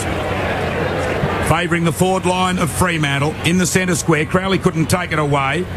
Mitchell can. Hand pass for Hawthorn to Sewell, to Franklin, who has it now at centre-half back. Kicks it wide to Young in space on the outer wing. Chest marks and plays on. One bounce, two as he bounds down the outer side. Runs a long way after his second bounce. Goes inside 50. Big leap by Campbell Brown. Off hands Osborne, his teammate. Gives it to Xavier Ellis. The man with the crook ankle hasn't felt any better with his disposal. He's put it out of bounds on the full with his left boot. Now, where Paul has just been kicked back into play as a holding decision, just had notification from Melbourne. It's been confirmed that the game is going to be at the MCG on Friday night. We were told last night it would probably be at Docklands if Fremantle won, but maybe some airlines have been swamped by ticket hunts and they've decided they need a bigger venue. Good for Fremantle to play at the MCG. That's their first game of the season, I think, from memory. So they'd be pretty excited about that as Silvani sends them down the outer side, marking as the ball. Johnson takes two bounces, gets the hand pass away as he was tackled, but it's to Gibson. He's wrapped up by Crichton. Mundy in there as well. Gibson and Crichton once more battle for the football inside, attacking 50. There'll be a bounce. Yeah, the Dockers haven't played at the MCG this year. It's their first opportunity on Friday against the Cats, assuming that there's not a remarkable turnaround from the Hawks, who win the tap. The ball's out after it, can't gather it. Guerra goes in, bounces off Broughton. Now is over the top of the football. Should be, is holding the ball. Free kick to Fremantle at right full forward for the Dockers. Morabito emerges with the Sherrin and he'll have a shot at goal. Rising Star nomination in the last round of the home and away season. He's played all bar one game this season in his first year. 13 goals, 15. He kicks on goal, he's missed. 13 goals, 16. For Anthony Morabito. Fremantle 12 goals, 7-79. Hawthorn 4-13, 37. Playing on to his own advantage out of the defensive goal square is Guerra. He then loops the hand pass over the top to the bounding Murphy. One bounce from him as well. Then he kicks Hawthorn to the outer wing. But slipping over, not enough carry to get to Brown anyway. It was marked by his marksman, Grover. McFarlane's doing some star jumps in the middle, but that wasn't spotted, and the kick goes back to Ibbotson for Fremantle, who goes back inside defensive 50 to Subin. Now Duffield, without exaggeration, is 35 metres clear at left half back. He marks. They're just running the clock down. In the dying seconds of the third term, we're beyond 33 minutes, and we're beyond hope for Hawthorn. As the kick out from Duffield, marked by McFarlane. And Fremantle are a little over 30 minutes away from winning the second final in the club's 16-year history. They take an insurmountable 42-point lead into the last quarter against an injury-ravaged Hawthorn. It wouldn't matter, though. The injuries came pretty much when the Hawks were out of the game, largely anyway. But there's no Rioli, and Xavier Ellis is out there, but hasn't seen a lot of footy, but it is all Fremantle. Hawthorn did give it their best during that quarter, but in the end, we saw the Dockers kick the last 3 goals, and they lead by 7 goals as a result. 12-7-79 to the Hawks, 4-13-37. Not long after we finish here and dissect Fremantle's advance to a semi and Hawthorn's demise for 2010. We'll take you to the MCG for our Southern Grandstand audience, Collingwood and the Bulldogs. And tomorrow, Sydney and Carlton from Stadium Australia. But it would appear Hawthorn are about to be the first team eliminated from September in 2010. For the Dockers, 3 goals to their captain Matthew Pavlich, and then a host of singles: Morabito, Broughton, McPhee, Crowley, along with Main, Sandilands, Hill and Walters. For the Hawks, 2 each to Franklin and Roughhead, and that is their tally. 4 goals, 13 to three-quarter time. Hawthorn having been 1 goal, 11 at the long break. And Fremantle, 12-7-79, a 42-point margin. Three-quarter time on ABC Local Radio. This is our grandstand coverage, also on digital radio, online, Radio Australia, and also on News Radio. We'll be back very shortly with a quarter remaining, it would appear, in Hawthorn's season. Specs and Specs, the remixes, is available now on DVD. Yes, exactly. This collection features 4 classic episodes completely uncut, with material previously only seen by the studio audience. At the end of the first round, the scores are... we forgot about the scores. Also available is the Specs and Specs board game. I'd like to apologise for being on your team. Specs and Specs, the remixes, and the Specs and Specs board game from ABC Shops, Centres and ABC Shop Online. Grandstand AFL. To pack the Fremantle skipper. Pavlich running through and gathering the loose ball. Hill shoots and he makes some air. In for Pavlich. Guerra dropped the mark, allowed Pavlich to gather. He'll wheel around from 51 out. Kicks long to an open goal square and makes the Hawks pay. Sewell kicks towards left half forward. The Boos will tell you who's got the footy. Buddy Franklin just outside from 51. Franklin, the Hawks desperately need a goal. He's given them one as well. Boundary throw into Bohr, steals it. Then it's stolen off him by McPhee's teammate. Snaps and goals. He still has 2 today and lining up for his 57th of the season. To the city end, touch and go. It's go for the Dockers. 3 goals to the skipper. Play on quickly. Mundy kicks on goal. And kicks AFL on ABC Local Radio. 18 men with premiership medallions representing Hawthorn today, 17 of their own, and Burgoyne from 2004 up against a team that has never had a player of the 22 today to stand atop the podium to receive a medal on grand final day, and yet you wouldn't think it when you look at the scoreboard. Fremantle 12-7-79, Hawthorn 4-13-37, a quarter remaining. Fremantle 42 points to the good. And I think, gentlemen, safe to say that they've caused a big surprise to a lot of people. Well, they have, because all the reasons why I thought Hawthorn could win the game have not come to fruition. Firstly, they're good players, or the players we expected to be the standouts, namely, or the match winners, namely Franklin. I think's been pretty well held by McFarlane, and he's probably played into McFarlane's hands because he hasn't led enough. Rioli's off with an injury. And I think Burgoyne did some reasonable things in the second quarter, but he's been a bit inconsistent. So they were the blokes we thought could be the difference in the game. They haven't been able to do that. The other thing was we thought that perhaps the Fremantle younger players would be overawed. They haven't been overawed at all. And one of the things that's probably happened is, I suppose, I think from their point of view, is they're playing at home. They got away to a good start, and so all those fears and all those doubts never even surfaced in their mind. They've just taken it up, got up and going, and played good footy, and so consequently, that hasn't even become an issue to them. They've just been taking it all before them, and so that's a concern. And obviously, Hawthorn are now down to 2 players on the bench, which is an issue to them. But I think the damage was done before they were down to those only the 2 players on the bench. Look, I agree. I think that the real thing that Hawthorn had to do in this game, Glenn, was to stifle Fremantle early on and really just put them off their game, and it really the younger players here. This is another game of footy now, and they were just given that opportunity. The other part was second quarter. Hawthorn just missed numerous opportunities where they could have squared this game up, and then in this quarter, or just gone, they virtually had 15 minutes of play, but just weren't able to pull back that lead enough, and Fremantle were able to come back and kick 4 goals. You're just going to keep an eye on Sandler as to how long he stays on the ground with the game pretty well over. He's going to line up in the forward line. Ken Casellas briefly with some stats. Greg Broughton, 18 disposals and 8 marks. Luke McFarlane, 5 marks, 11 kicks, 2 hand passes.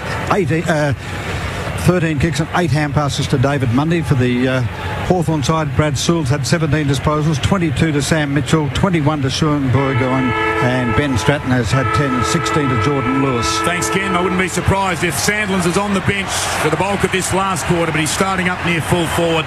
Fremantle starting it with a 42-point advantage. And they started by both ruckmen getting a tap on it, but Johnson stealing it for the Dockers, sending it inside attacking 50, marking at the back Gibson for the Hawks.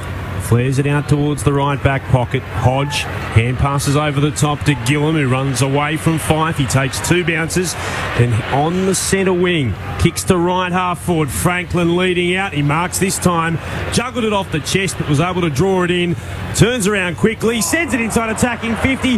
Dropped off the chest by Roughhead. Taken by Morabito. And Morabito will come back and he'll get the free kick here.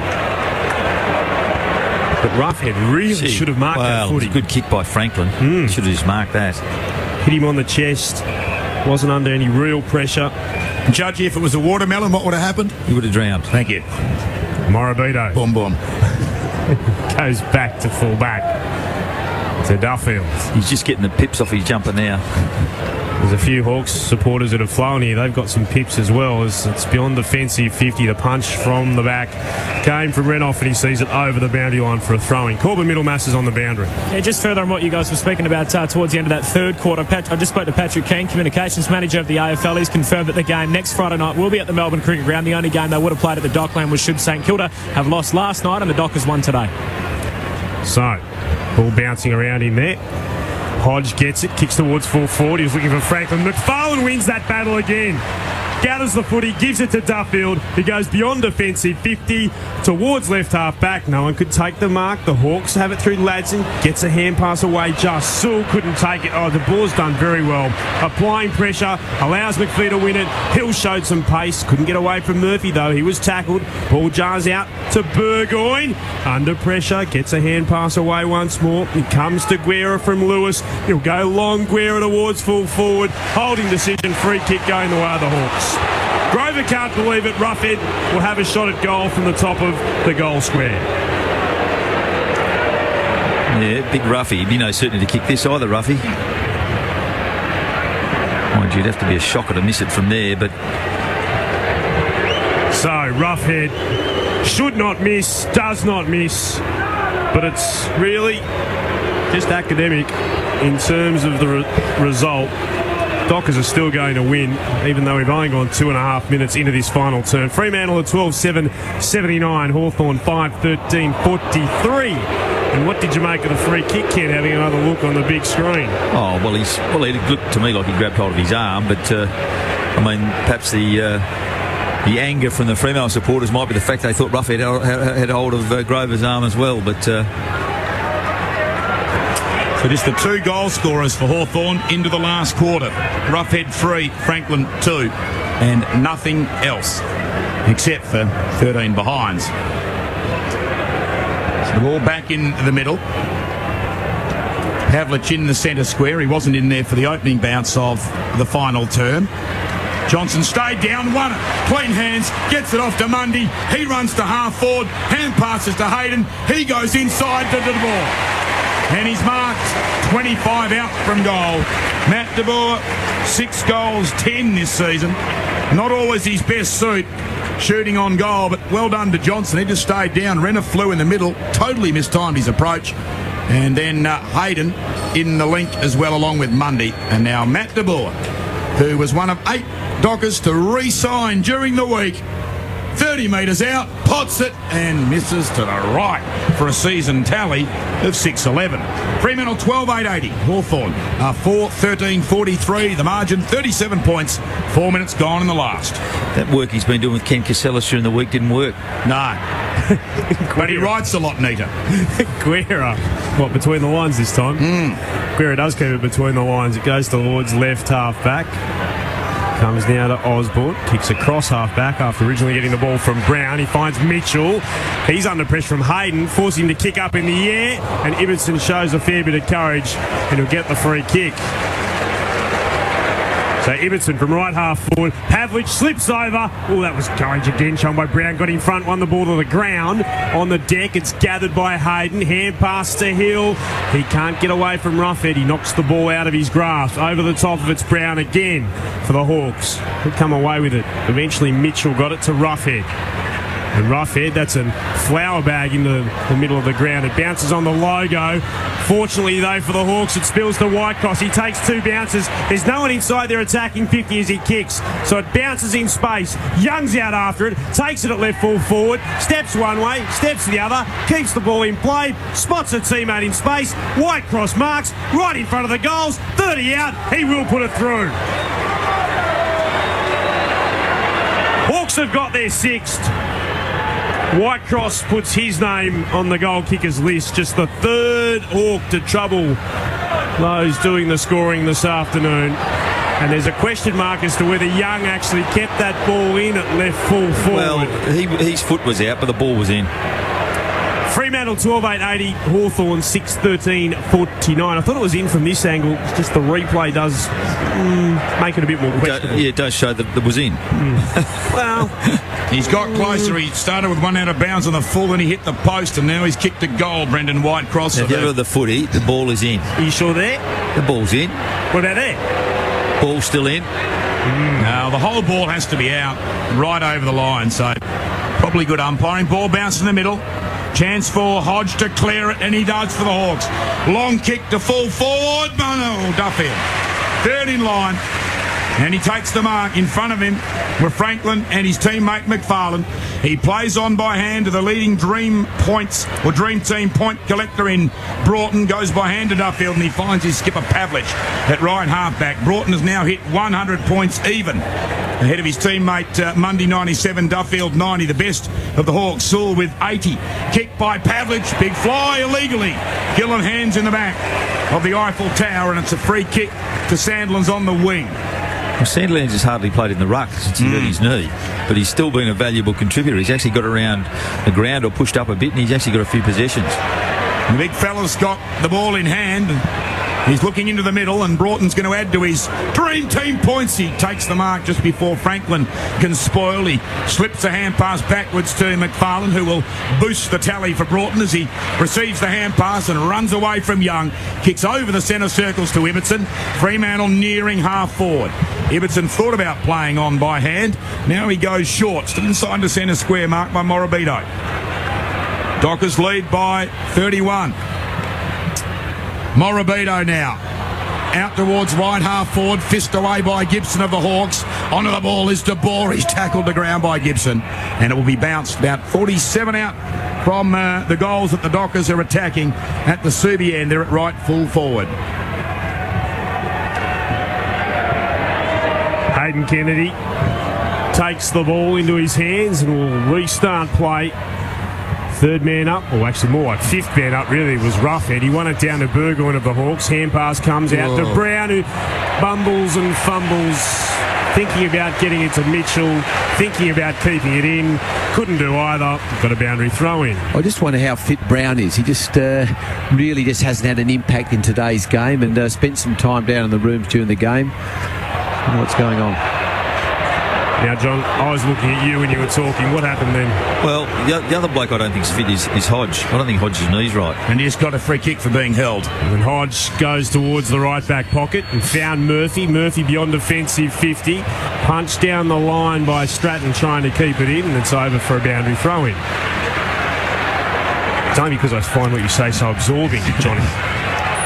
So you're the one. Yes. Ball on the outer side. About to be tossed in. The margin 31 points. 9 minutes gone from the ruck contest. To be gathered on the outer wing, or will it? No, Bateman overruns it. So Lewis can't gather for the Hawks. Morabito shows them how. Gave a hand pass to Ibbotson. He's dispossessed in a tackle. Mundy the spillage. Hand pass not taken cleanly by Crowley.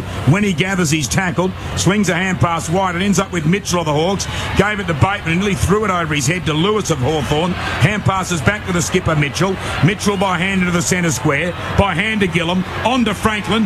Buddy now kicks an ugly looking kick out wide to left half forward. That doesn't help Jared Roughhead. Bounces out of play inside the 50, about 40 metres around from the goal mouth at left full forward for the Hawks. They trail by 31, 9.5 minutes gone in the last quarter. Throwing in again. Johnson was at the back, got the more telling touch. Sliding out over at Franklin, couldn't get the footy. Comes to Burgoyne, hand pass to Ladson. Ladson from the left forward pocket. That is a wonderful kick. Terrific goal for the late inclusion. Came into the side at the expense of Carl Peterson earlier this afternoon, or this morning really was when we found out, and he gets a goal as well. The Hawks have got their 7, so it's back to what now? 25 points. Fremantle 12-8-80, Hawthorn 7-13-55, 10 gone final term. He's had a fairly serviceable game, lads, and he's spent a bit of time following Hayden, and Hayden's dash can be damaging. And just in that instance, he's got well and truly forward, and with a loose ball right on, almost the white line of the boundary, he was able to thread it through on a very difficult angle. You can't help feel that the Hawks just still are doing enough just to be... Well, they've got the only 3 goals in the 11 minutes of this quarter. They're up by 25, Fremantle. Johnson wins it down, but to no great effect. Mitchell on the ground, gathers for Hawthorn. Somehow wriggles out, gets to his feet, kicks over the shoulder to half forward. Going back, Fremantle have the numbers. Ibbotson there with Subin applying the shepherd. Ibbotson a high kick for the Dockers to the northern wing. Fife is there, taken off his hands at the back by Walters. Here is the dangerous Hayden, taking the Walters hand pass, and he shanked it. Oh, that's like when Clint and I play golf midweek, when Wheeldon gets under pressure on the back 9. That's gone out of play on the bounce. Throwing it right half forward, and the man in question can take up the commentary. He nearly missed it. Well, you've obviously seen Clint at Royal Wembley. Tap one down by Sandlands. I take the 5th. Comes to Fife, who kicks to fine Main at left full forward. Game over here if he kicks it well and truly. And this has almost been what happens, don't they? The Hawks are battling, and then there's a bit of luck, I guess, a bit of good fortune, but that happens a bit when you're going okay, doesn't it? Yeah, but I don't know. It just happened all regularly, or it's been very regular today for Fremantle. Here they are, just a chance to pinch a goal and edge ahead again. If it wasn't all over at 3/4 time, it is now. Chris Main kicks the goal that will wrap it up for the Dockers. He gets his 2nd. Fremantle have their 13th, and 12 minutes into the final term, it's the Dockers 13-8-86, Hawthorn 7-13-55 as we wait for the Freo chant to start ringing around Subiaco. I guess when we looked at this game at the start, Joe, we wondered where the goals are going to come from, and I guess Pavlich is what he's got 2, 3. Pavlich's got 3. They've had 10 goal scorers. Yeah, but Main's been multiples. Yep. But Main's been a real contributor today, up forward with 2. Umpire waiting for the orange light to flash. It does now. And the margin at 31 points, 13 minutes gone in the last. Ruck contest, Pavlich may have been held but not in possession. In goes Ibbotson, drops to his knees, taps the ball away.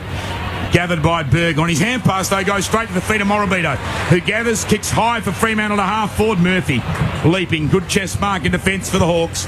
Hand pass to Stratton, pulls it across the body to Mitchell on the outer wing.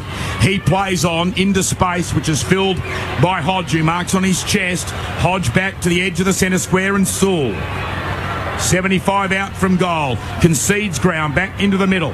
Mark low down by Lewis. Now he goes long. It'll land 20 metres out off the fists at the back. Chance for Hill to gather for Fremantle. Hand pass to the defensive goal square, and Duffield, he's challenged back there by Franklin, and it's jarred out of his grasp for a force behind. 7-14-56 to make it a 5-goal margin. Fremantle 13-8-86. We're 14 gone in the last. Duffield short to Robertson. He's content to mark and then soak up a few more moments. He'll send it beyond defensive 50. Hayden had to wait. Guerra spoils. Down to Burgoyne of the Hawks. Back to Guerra. Kicks inside attacking 50. Stretching Robertson up against Roughhead. Roughhead will trap the ball. Goes over the top. Taken now by Ladson. Kicks towards the top of the goal square. Punched away two-handed by Subin for a boundary, throwing it left full forward for the Hawks. 30 points the margin in favour of the home side. Throw in again. McPhee tapped it down. Roughhead went charging through. Couldn't take it cleanly. Renoff tried to work it to his advantage. Came out now to Brown. Brown from the right forward pocket. He snaps and misses to the right hand side. The Hawks are 7-15-57. They trail the Dockers by 29 points, 13-8-86. Freo, 15 gone, final turn. Roger Hayden with the footy. Fremantle defending the City end goal in this last quarter, which is beyond its halfway point. Playing on to the right back pocket. Hayden now kicks it high. In front, Young takes the mark for the Hawks. Hand pass to Ellis. On to Guerra and to Roughhead. Deep in the pocket at left full forward. Close your eyes if you're a Hawthorn fan. He's got 3 goals too, but he's now going to start in the non-preferred pocket for a left footer, and he's going to start outside the boundary line. He's likely to kick this from here. That's the ridiculous part about this. If he does, the margin will be 23 points. We've kept writing the epitaph. He shoots on goal, and he has kicked it. 23 points, under 4 goals, probably about 10 or so minutes to go. And we should all shut up here. 13-8-86, playing 8-15-63. 16 minutes gone exactly in the last. Well, they're just hanging about, aren't they? Really. Another quick one here. And Clint's just called about 5 minutes ago that it was all over, and bar the shouting might just put some interest in the game. I'm very comfortable judging. Oh, well, I think you're not backing a slow racehorse, I can assure you of that. No, exactly right. But they just keep doing enough, don't they? Well, they're nuisance value at the moment, aren't they? I'd just like to see them get another one now quickly. And with 8 or 9 minutes to go to be 3 goals behind, it might just put a bit of life into the contest. Well, certainly a bit of life. Might give all those Hawthorn supporters that have come across from the east something to hang on to. Tap was one down in the middle by the Hawks to an off, but it's gone straight to Hill, who gives it on to Silvani. Silvani for Freo, inside attacking 50. Murphy was there in front of Main, got a fist to the footy and saw it over the boundary. Have a neutral ball at left full forward. There have been times throughout the game, Ken and John, where you're really surprised that Hawthorn haven't been able to hit the front. They dominated possession and position, but just couldn't make it count. And the tap, it was one down to Mitchell. Sandlands couldn't take it. McPhee snaps around the body. He'll miss to the left-hand side. It was a hopeful effort from McPhee more than anything else. Freo 13-9-87. Hawthorn 8-15-63. 17 gone, final term. Hawks, despite that great effort against Collingwood last week, not noted finishers, won just 8 final turns this season.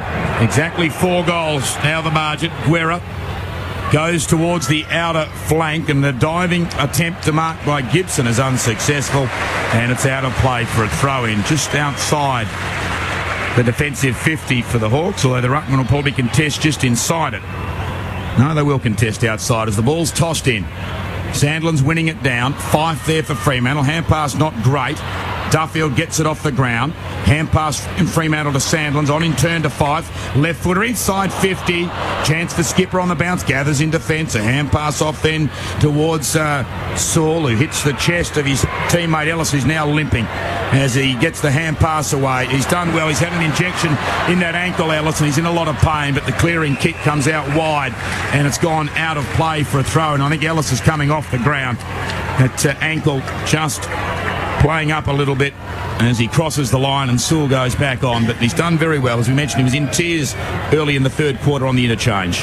Skipper wins it down and then kicks it hurriedly up towards Franklin, hits the ball at pace, wheels around from 52 out, kicks on goal and misses the lot to the left hand side. Second time he's kicked it out of bounds on the full. Amy at goal. So no change to the scoreboard as Grover with the free kick went on a bit of a run and then finds Fife at right half back. 60 out from his defensive goal.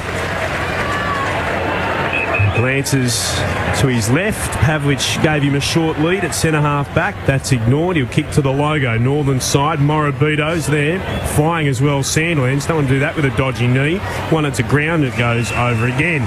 Fife's been one of the chalk. Sorry, Ken. Fife's been one of the better of the younger players. That was his 20th disposal. You say that as a former Claremont player, don't you, Ken? Well, he kicked 6 goals in the grand final of the Colts competition on this ground last September. Oh, you beat me to it. I was about to say that's exactly what he was doing this time last year. He was playing for Claremont in the WAFL Colts. A remarkable rise, along with a lot of the other Dockers youngsters and they put themselves in a position where they can take on Geelong Friday night at the MCG. They can hang on to this lead they currently possess over the Hawks. 13-9-87, Hawthorn 8-15-63, 19 gone, final turn. Sewell is in there from the congestion. A hand pass to Mitchell. Hand pass inside 50, off hands. Robertson goes to ground in defence for Freo from his knees. Shoots a hand pass beyond the defensive 50. Hill slaps it along. He went out. Ball stayed in. He gathers, tackled by Lewis, and he was then held. Lewis doesn't like it. Hill played it beautifully. Fifth in the Rising Star in his debut season last year. He's got the free kick at right halfback. Kicks it high to the wing. Just beyond the centre line, Sandlin's in position to mark but couldn't. Off the ground, Hodge somehow threaded a hand pass through the congestion for Hawthorn to Gibson. Then by hand to Mitchell, now to centre halfback and Murphy. Murphy to the centre of the ground proper. Edge of the centre circle, Gibson marks. Sweeps a hand pass then to Sewell. Sewell a hand pass over the head of Whitecross. That allows Broughton in. He lays the tackle on Whitecross. Loose ball gathered by Stratton. His hand pass forward. His teammate Sewell fell over. Walters does well. Gets it to Hayden, but a whistle on play. Walters being held. Free kick against the Hawks, and it's going to Walters at left half-back. Time running out for Hawthorn's season. They trail by 4 goals at the 21-minute mark of the last. Free kick taken by Walters, heads down the outer side, and Fife, that man again, marks. Fife, again, down the line to the skipper in Pavlich. Said earlier this year, all he wants is some team success. Could 2010 be that year? Goes long inside, attacking 50. Crowley at the back, won it down. Couldn't get much with it, though. It comes to the Hawks, to Mitchell. Mitchell again, works it off to Skipper. Got it originally from Stratton, now with Guerra. Guerra kicks towards the northern wing. It'll bounce out here, taken in turn by Lewis. Spots a free teammate, left half forward, Young. Young chips inside, attacking 50. This time Roughhead marks.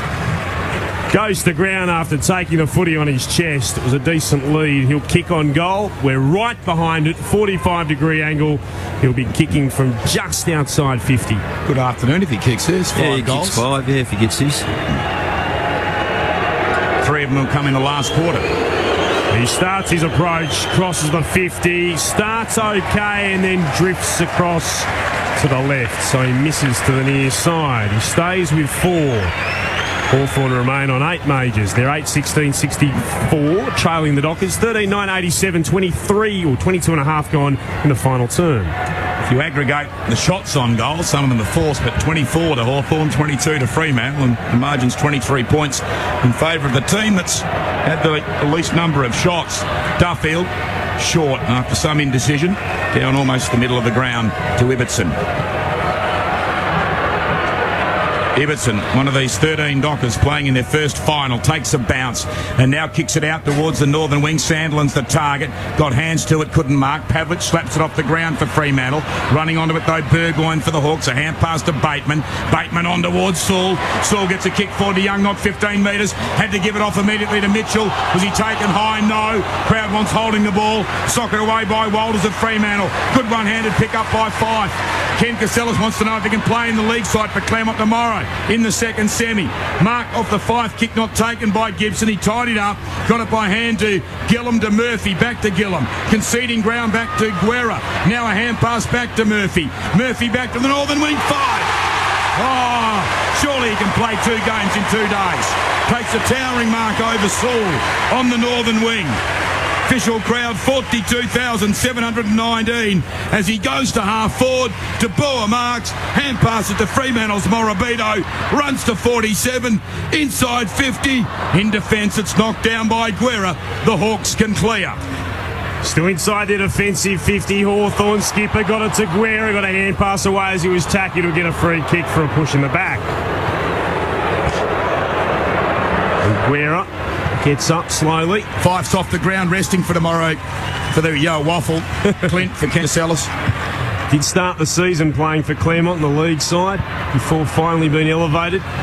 Nicknamed the Avatar for his massive hands, and they are enormous. But he'll take a good mark. Bateman's with it at right half back for the Hawks. He'll come down the outer side, finds his skipper in Mitchell. Mitchell kicks with the left towards centre half forward. There's the Dockers chant that Subi's been waiting for. Hill sliding out, marking defensively at centre half back. He'll go short to Broughton. Broughton flares it out towards right half back, running with the flight of the footy. Johnson marks. The season about to be over for the Hawks. Though they would have taken just making the finals after where they were in round 7 when they lost to West Coast. Kick from the Dockers comes towards centre wing. Hill taps it to his own advantage. It's a great shepherd from McPhee. Hill gathers it again, looking for Morabito. Marks in the right forward pocket.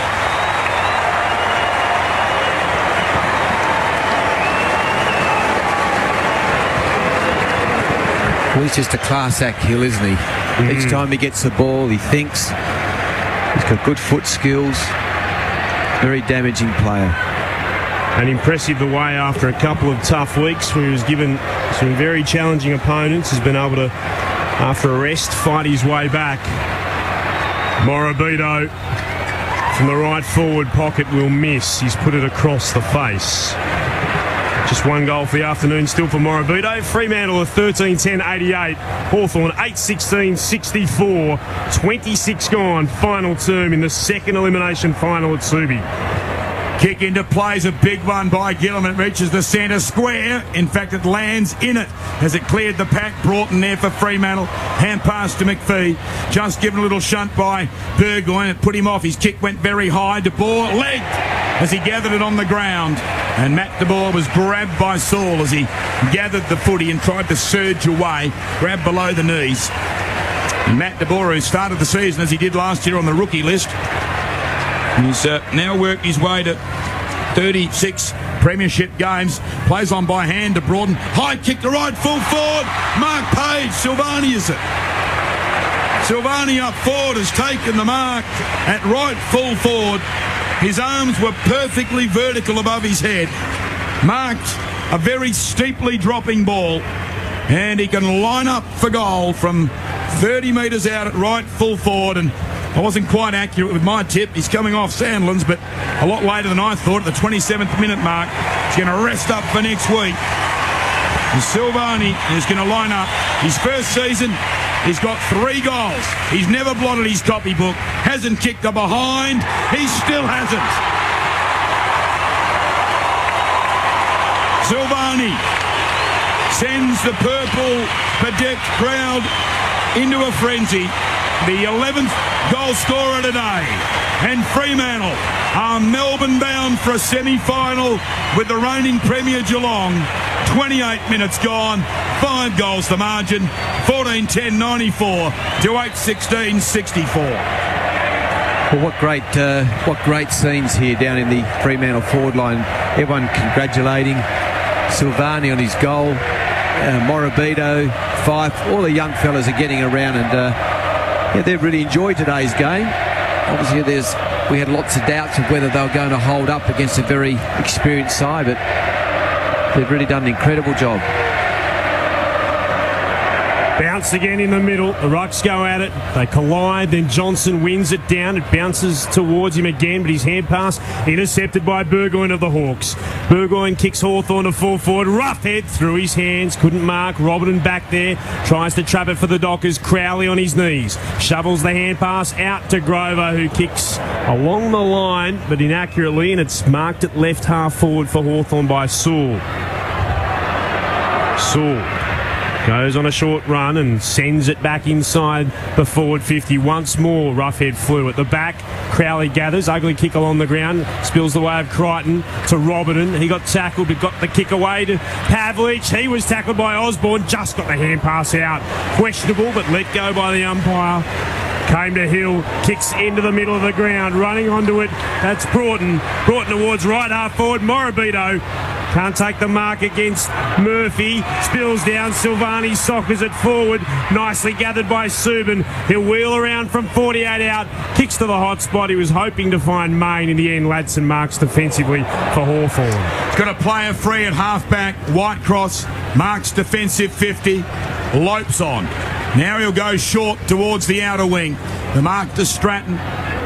Stratton now into the centre square, marked by Young. Time running down, though, on Hawthorn season. Siren not far away. In fact, not young Lewis it is, who kicks it to half forward. Not paid, the mark low down. Johnson lays the tackle, pushing the back. Oh dear. That was unlucky for Fremantle. Umpire square up that one. Yeah, the mark wasn't paid to Stratton. He was scrambling to take it low down, and the umpire then saying Johnson was into his back. And there it is. Just the second time Fremantle have won a final. And next week, Friday night at the G, they'll look to eclipse the reigning Premier Geelong and make it to the last four of season 2010. 14-10-94 to the vanquished Hawks, who bid farewell to the season. 8-16-64. The Dockers by 5 goals.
So Fremantle, a team and a squad today that did not have a premiership medallion amongst them, has beaten the team which fielded 18 former premiership players.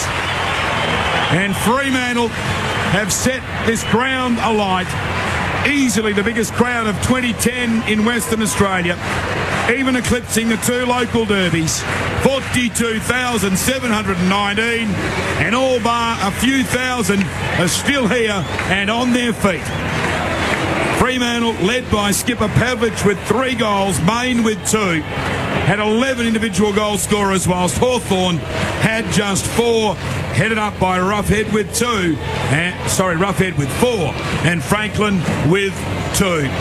Just the second time in the club's history they have won a final, and the reward is a big one. A challenge of Everest-like proportions on Friday night at the G. They'll take on not only a beaten Premier in St Kilda, but one that will be smarting from the loss last night. Geelong from the loss last night to St Kilda by 4 points. But at the moment, the focus isn't on next week. It's on the Dockers having won today. They farewell Subiaco Oval for 2010. Hawthorn farewell the competition. And the stark contrast of winning and losing in any level of sport is on display here. Hawthorn, bedraggled, make their way off the ground, whilst Fremantle is still ruffling the hair and patting the backside of each teammate out in the middle.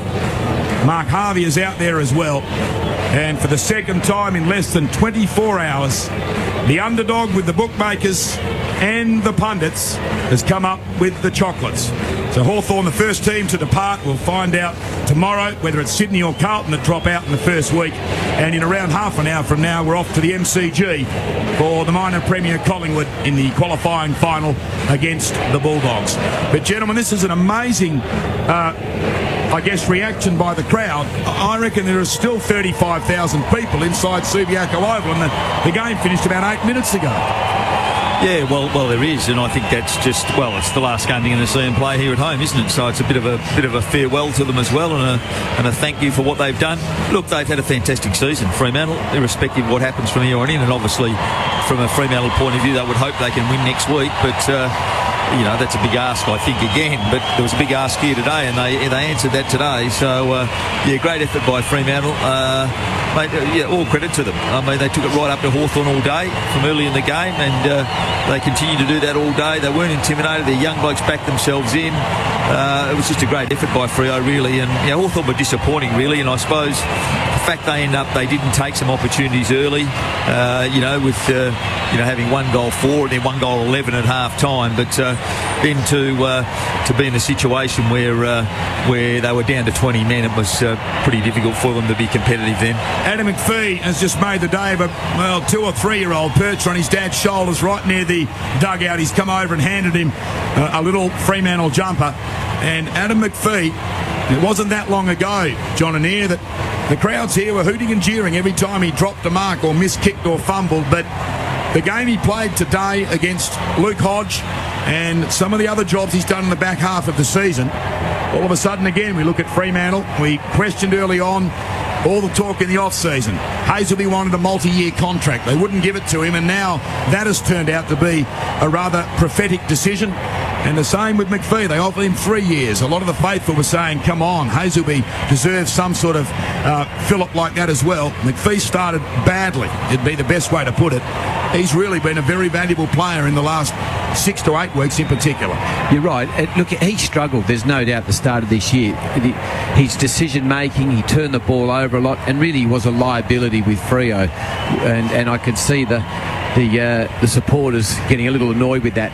But really, since Solomon left last year, Tarrant being injured, they really haven't got a hard nut there, and he's really taken that role. And I think today he was able to put a great blend in it where he played on Luke Hodge, and I've got to say, Luke Hodge didn't look right today.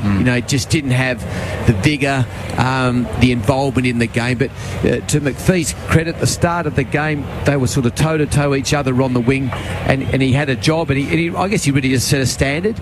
But more so, as the game, especially that third quarter, he did a couple of incredible things. Great goal, terrific mark, and really showed some great skill.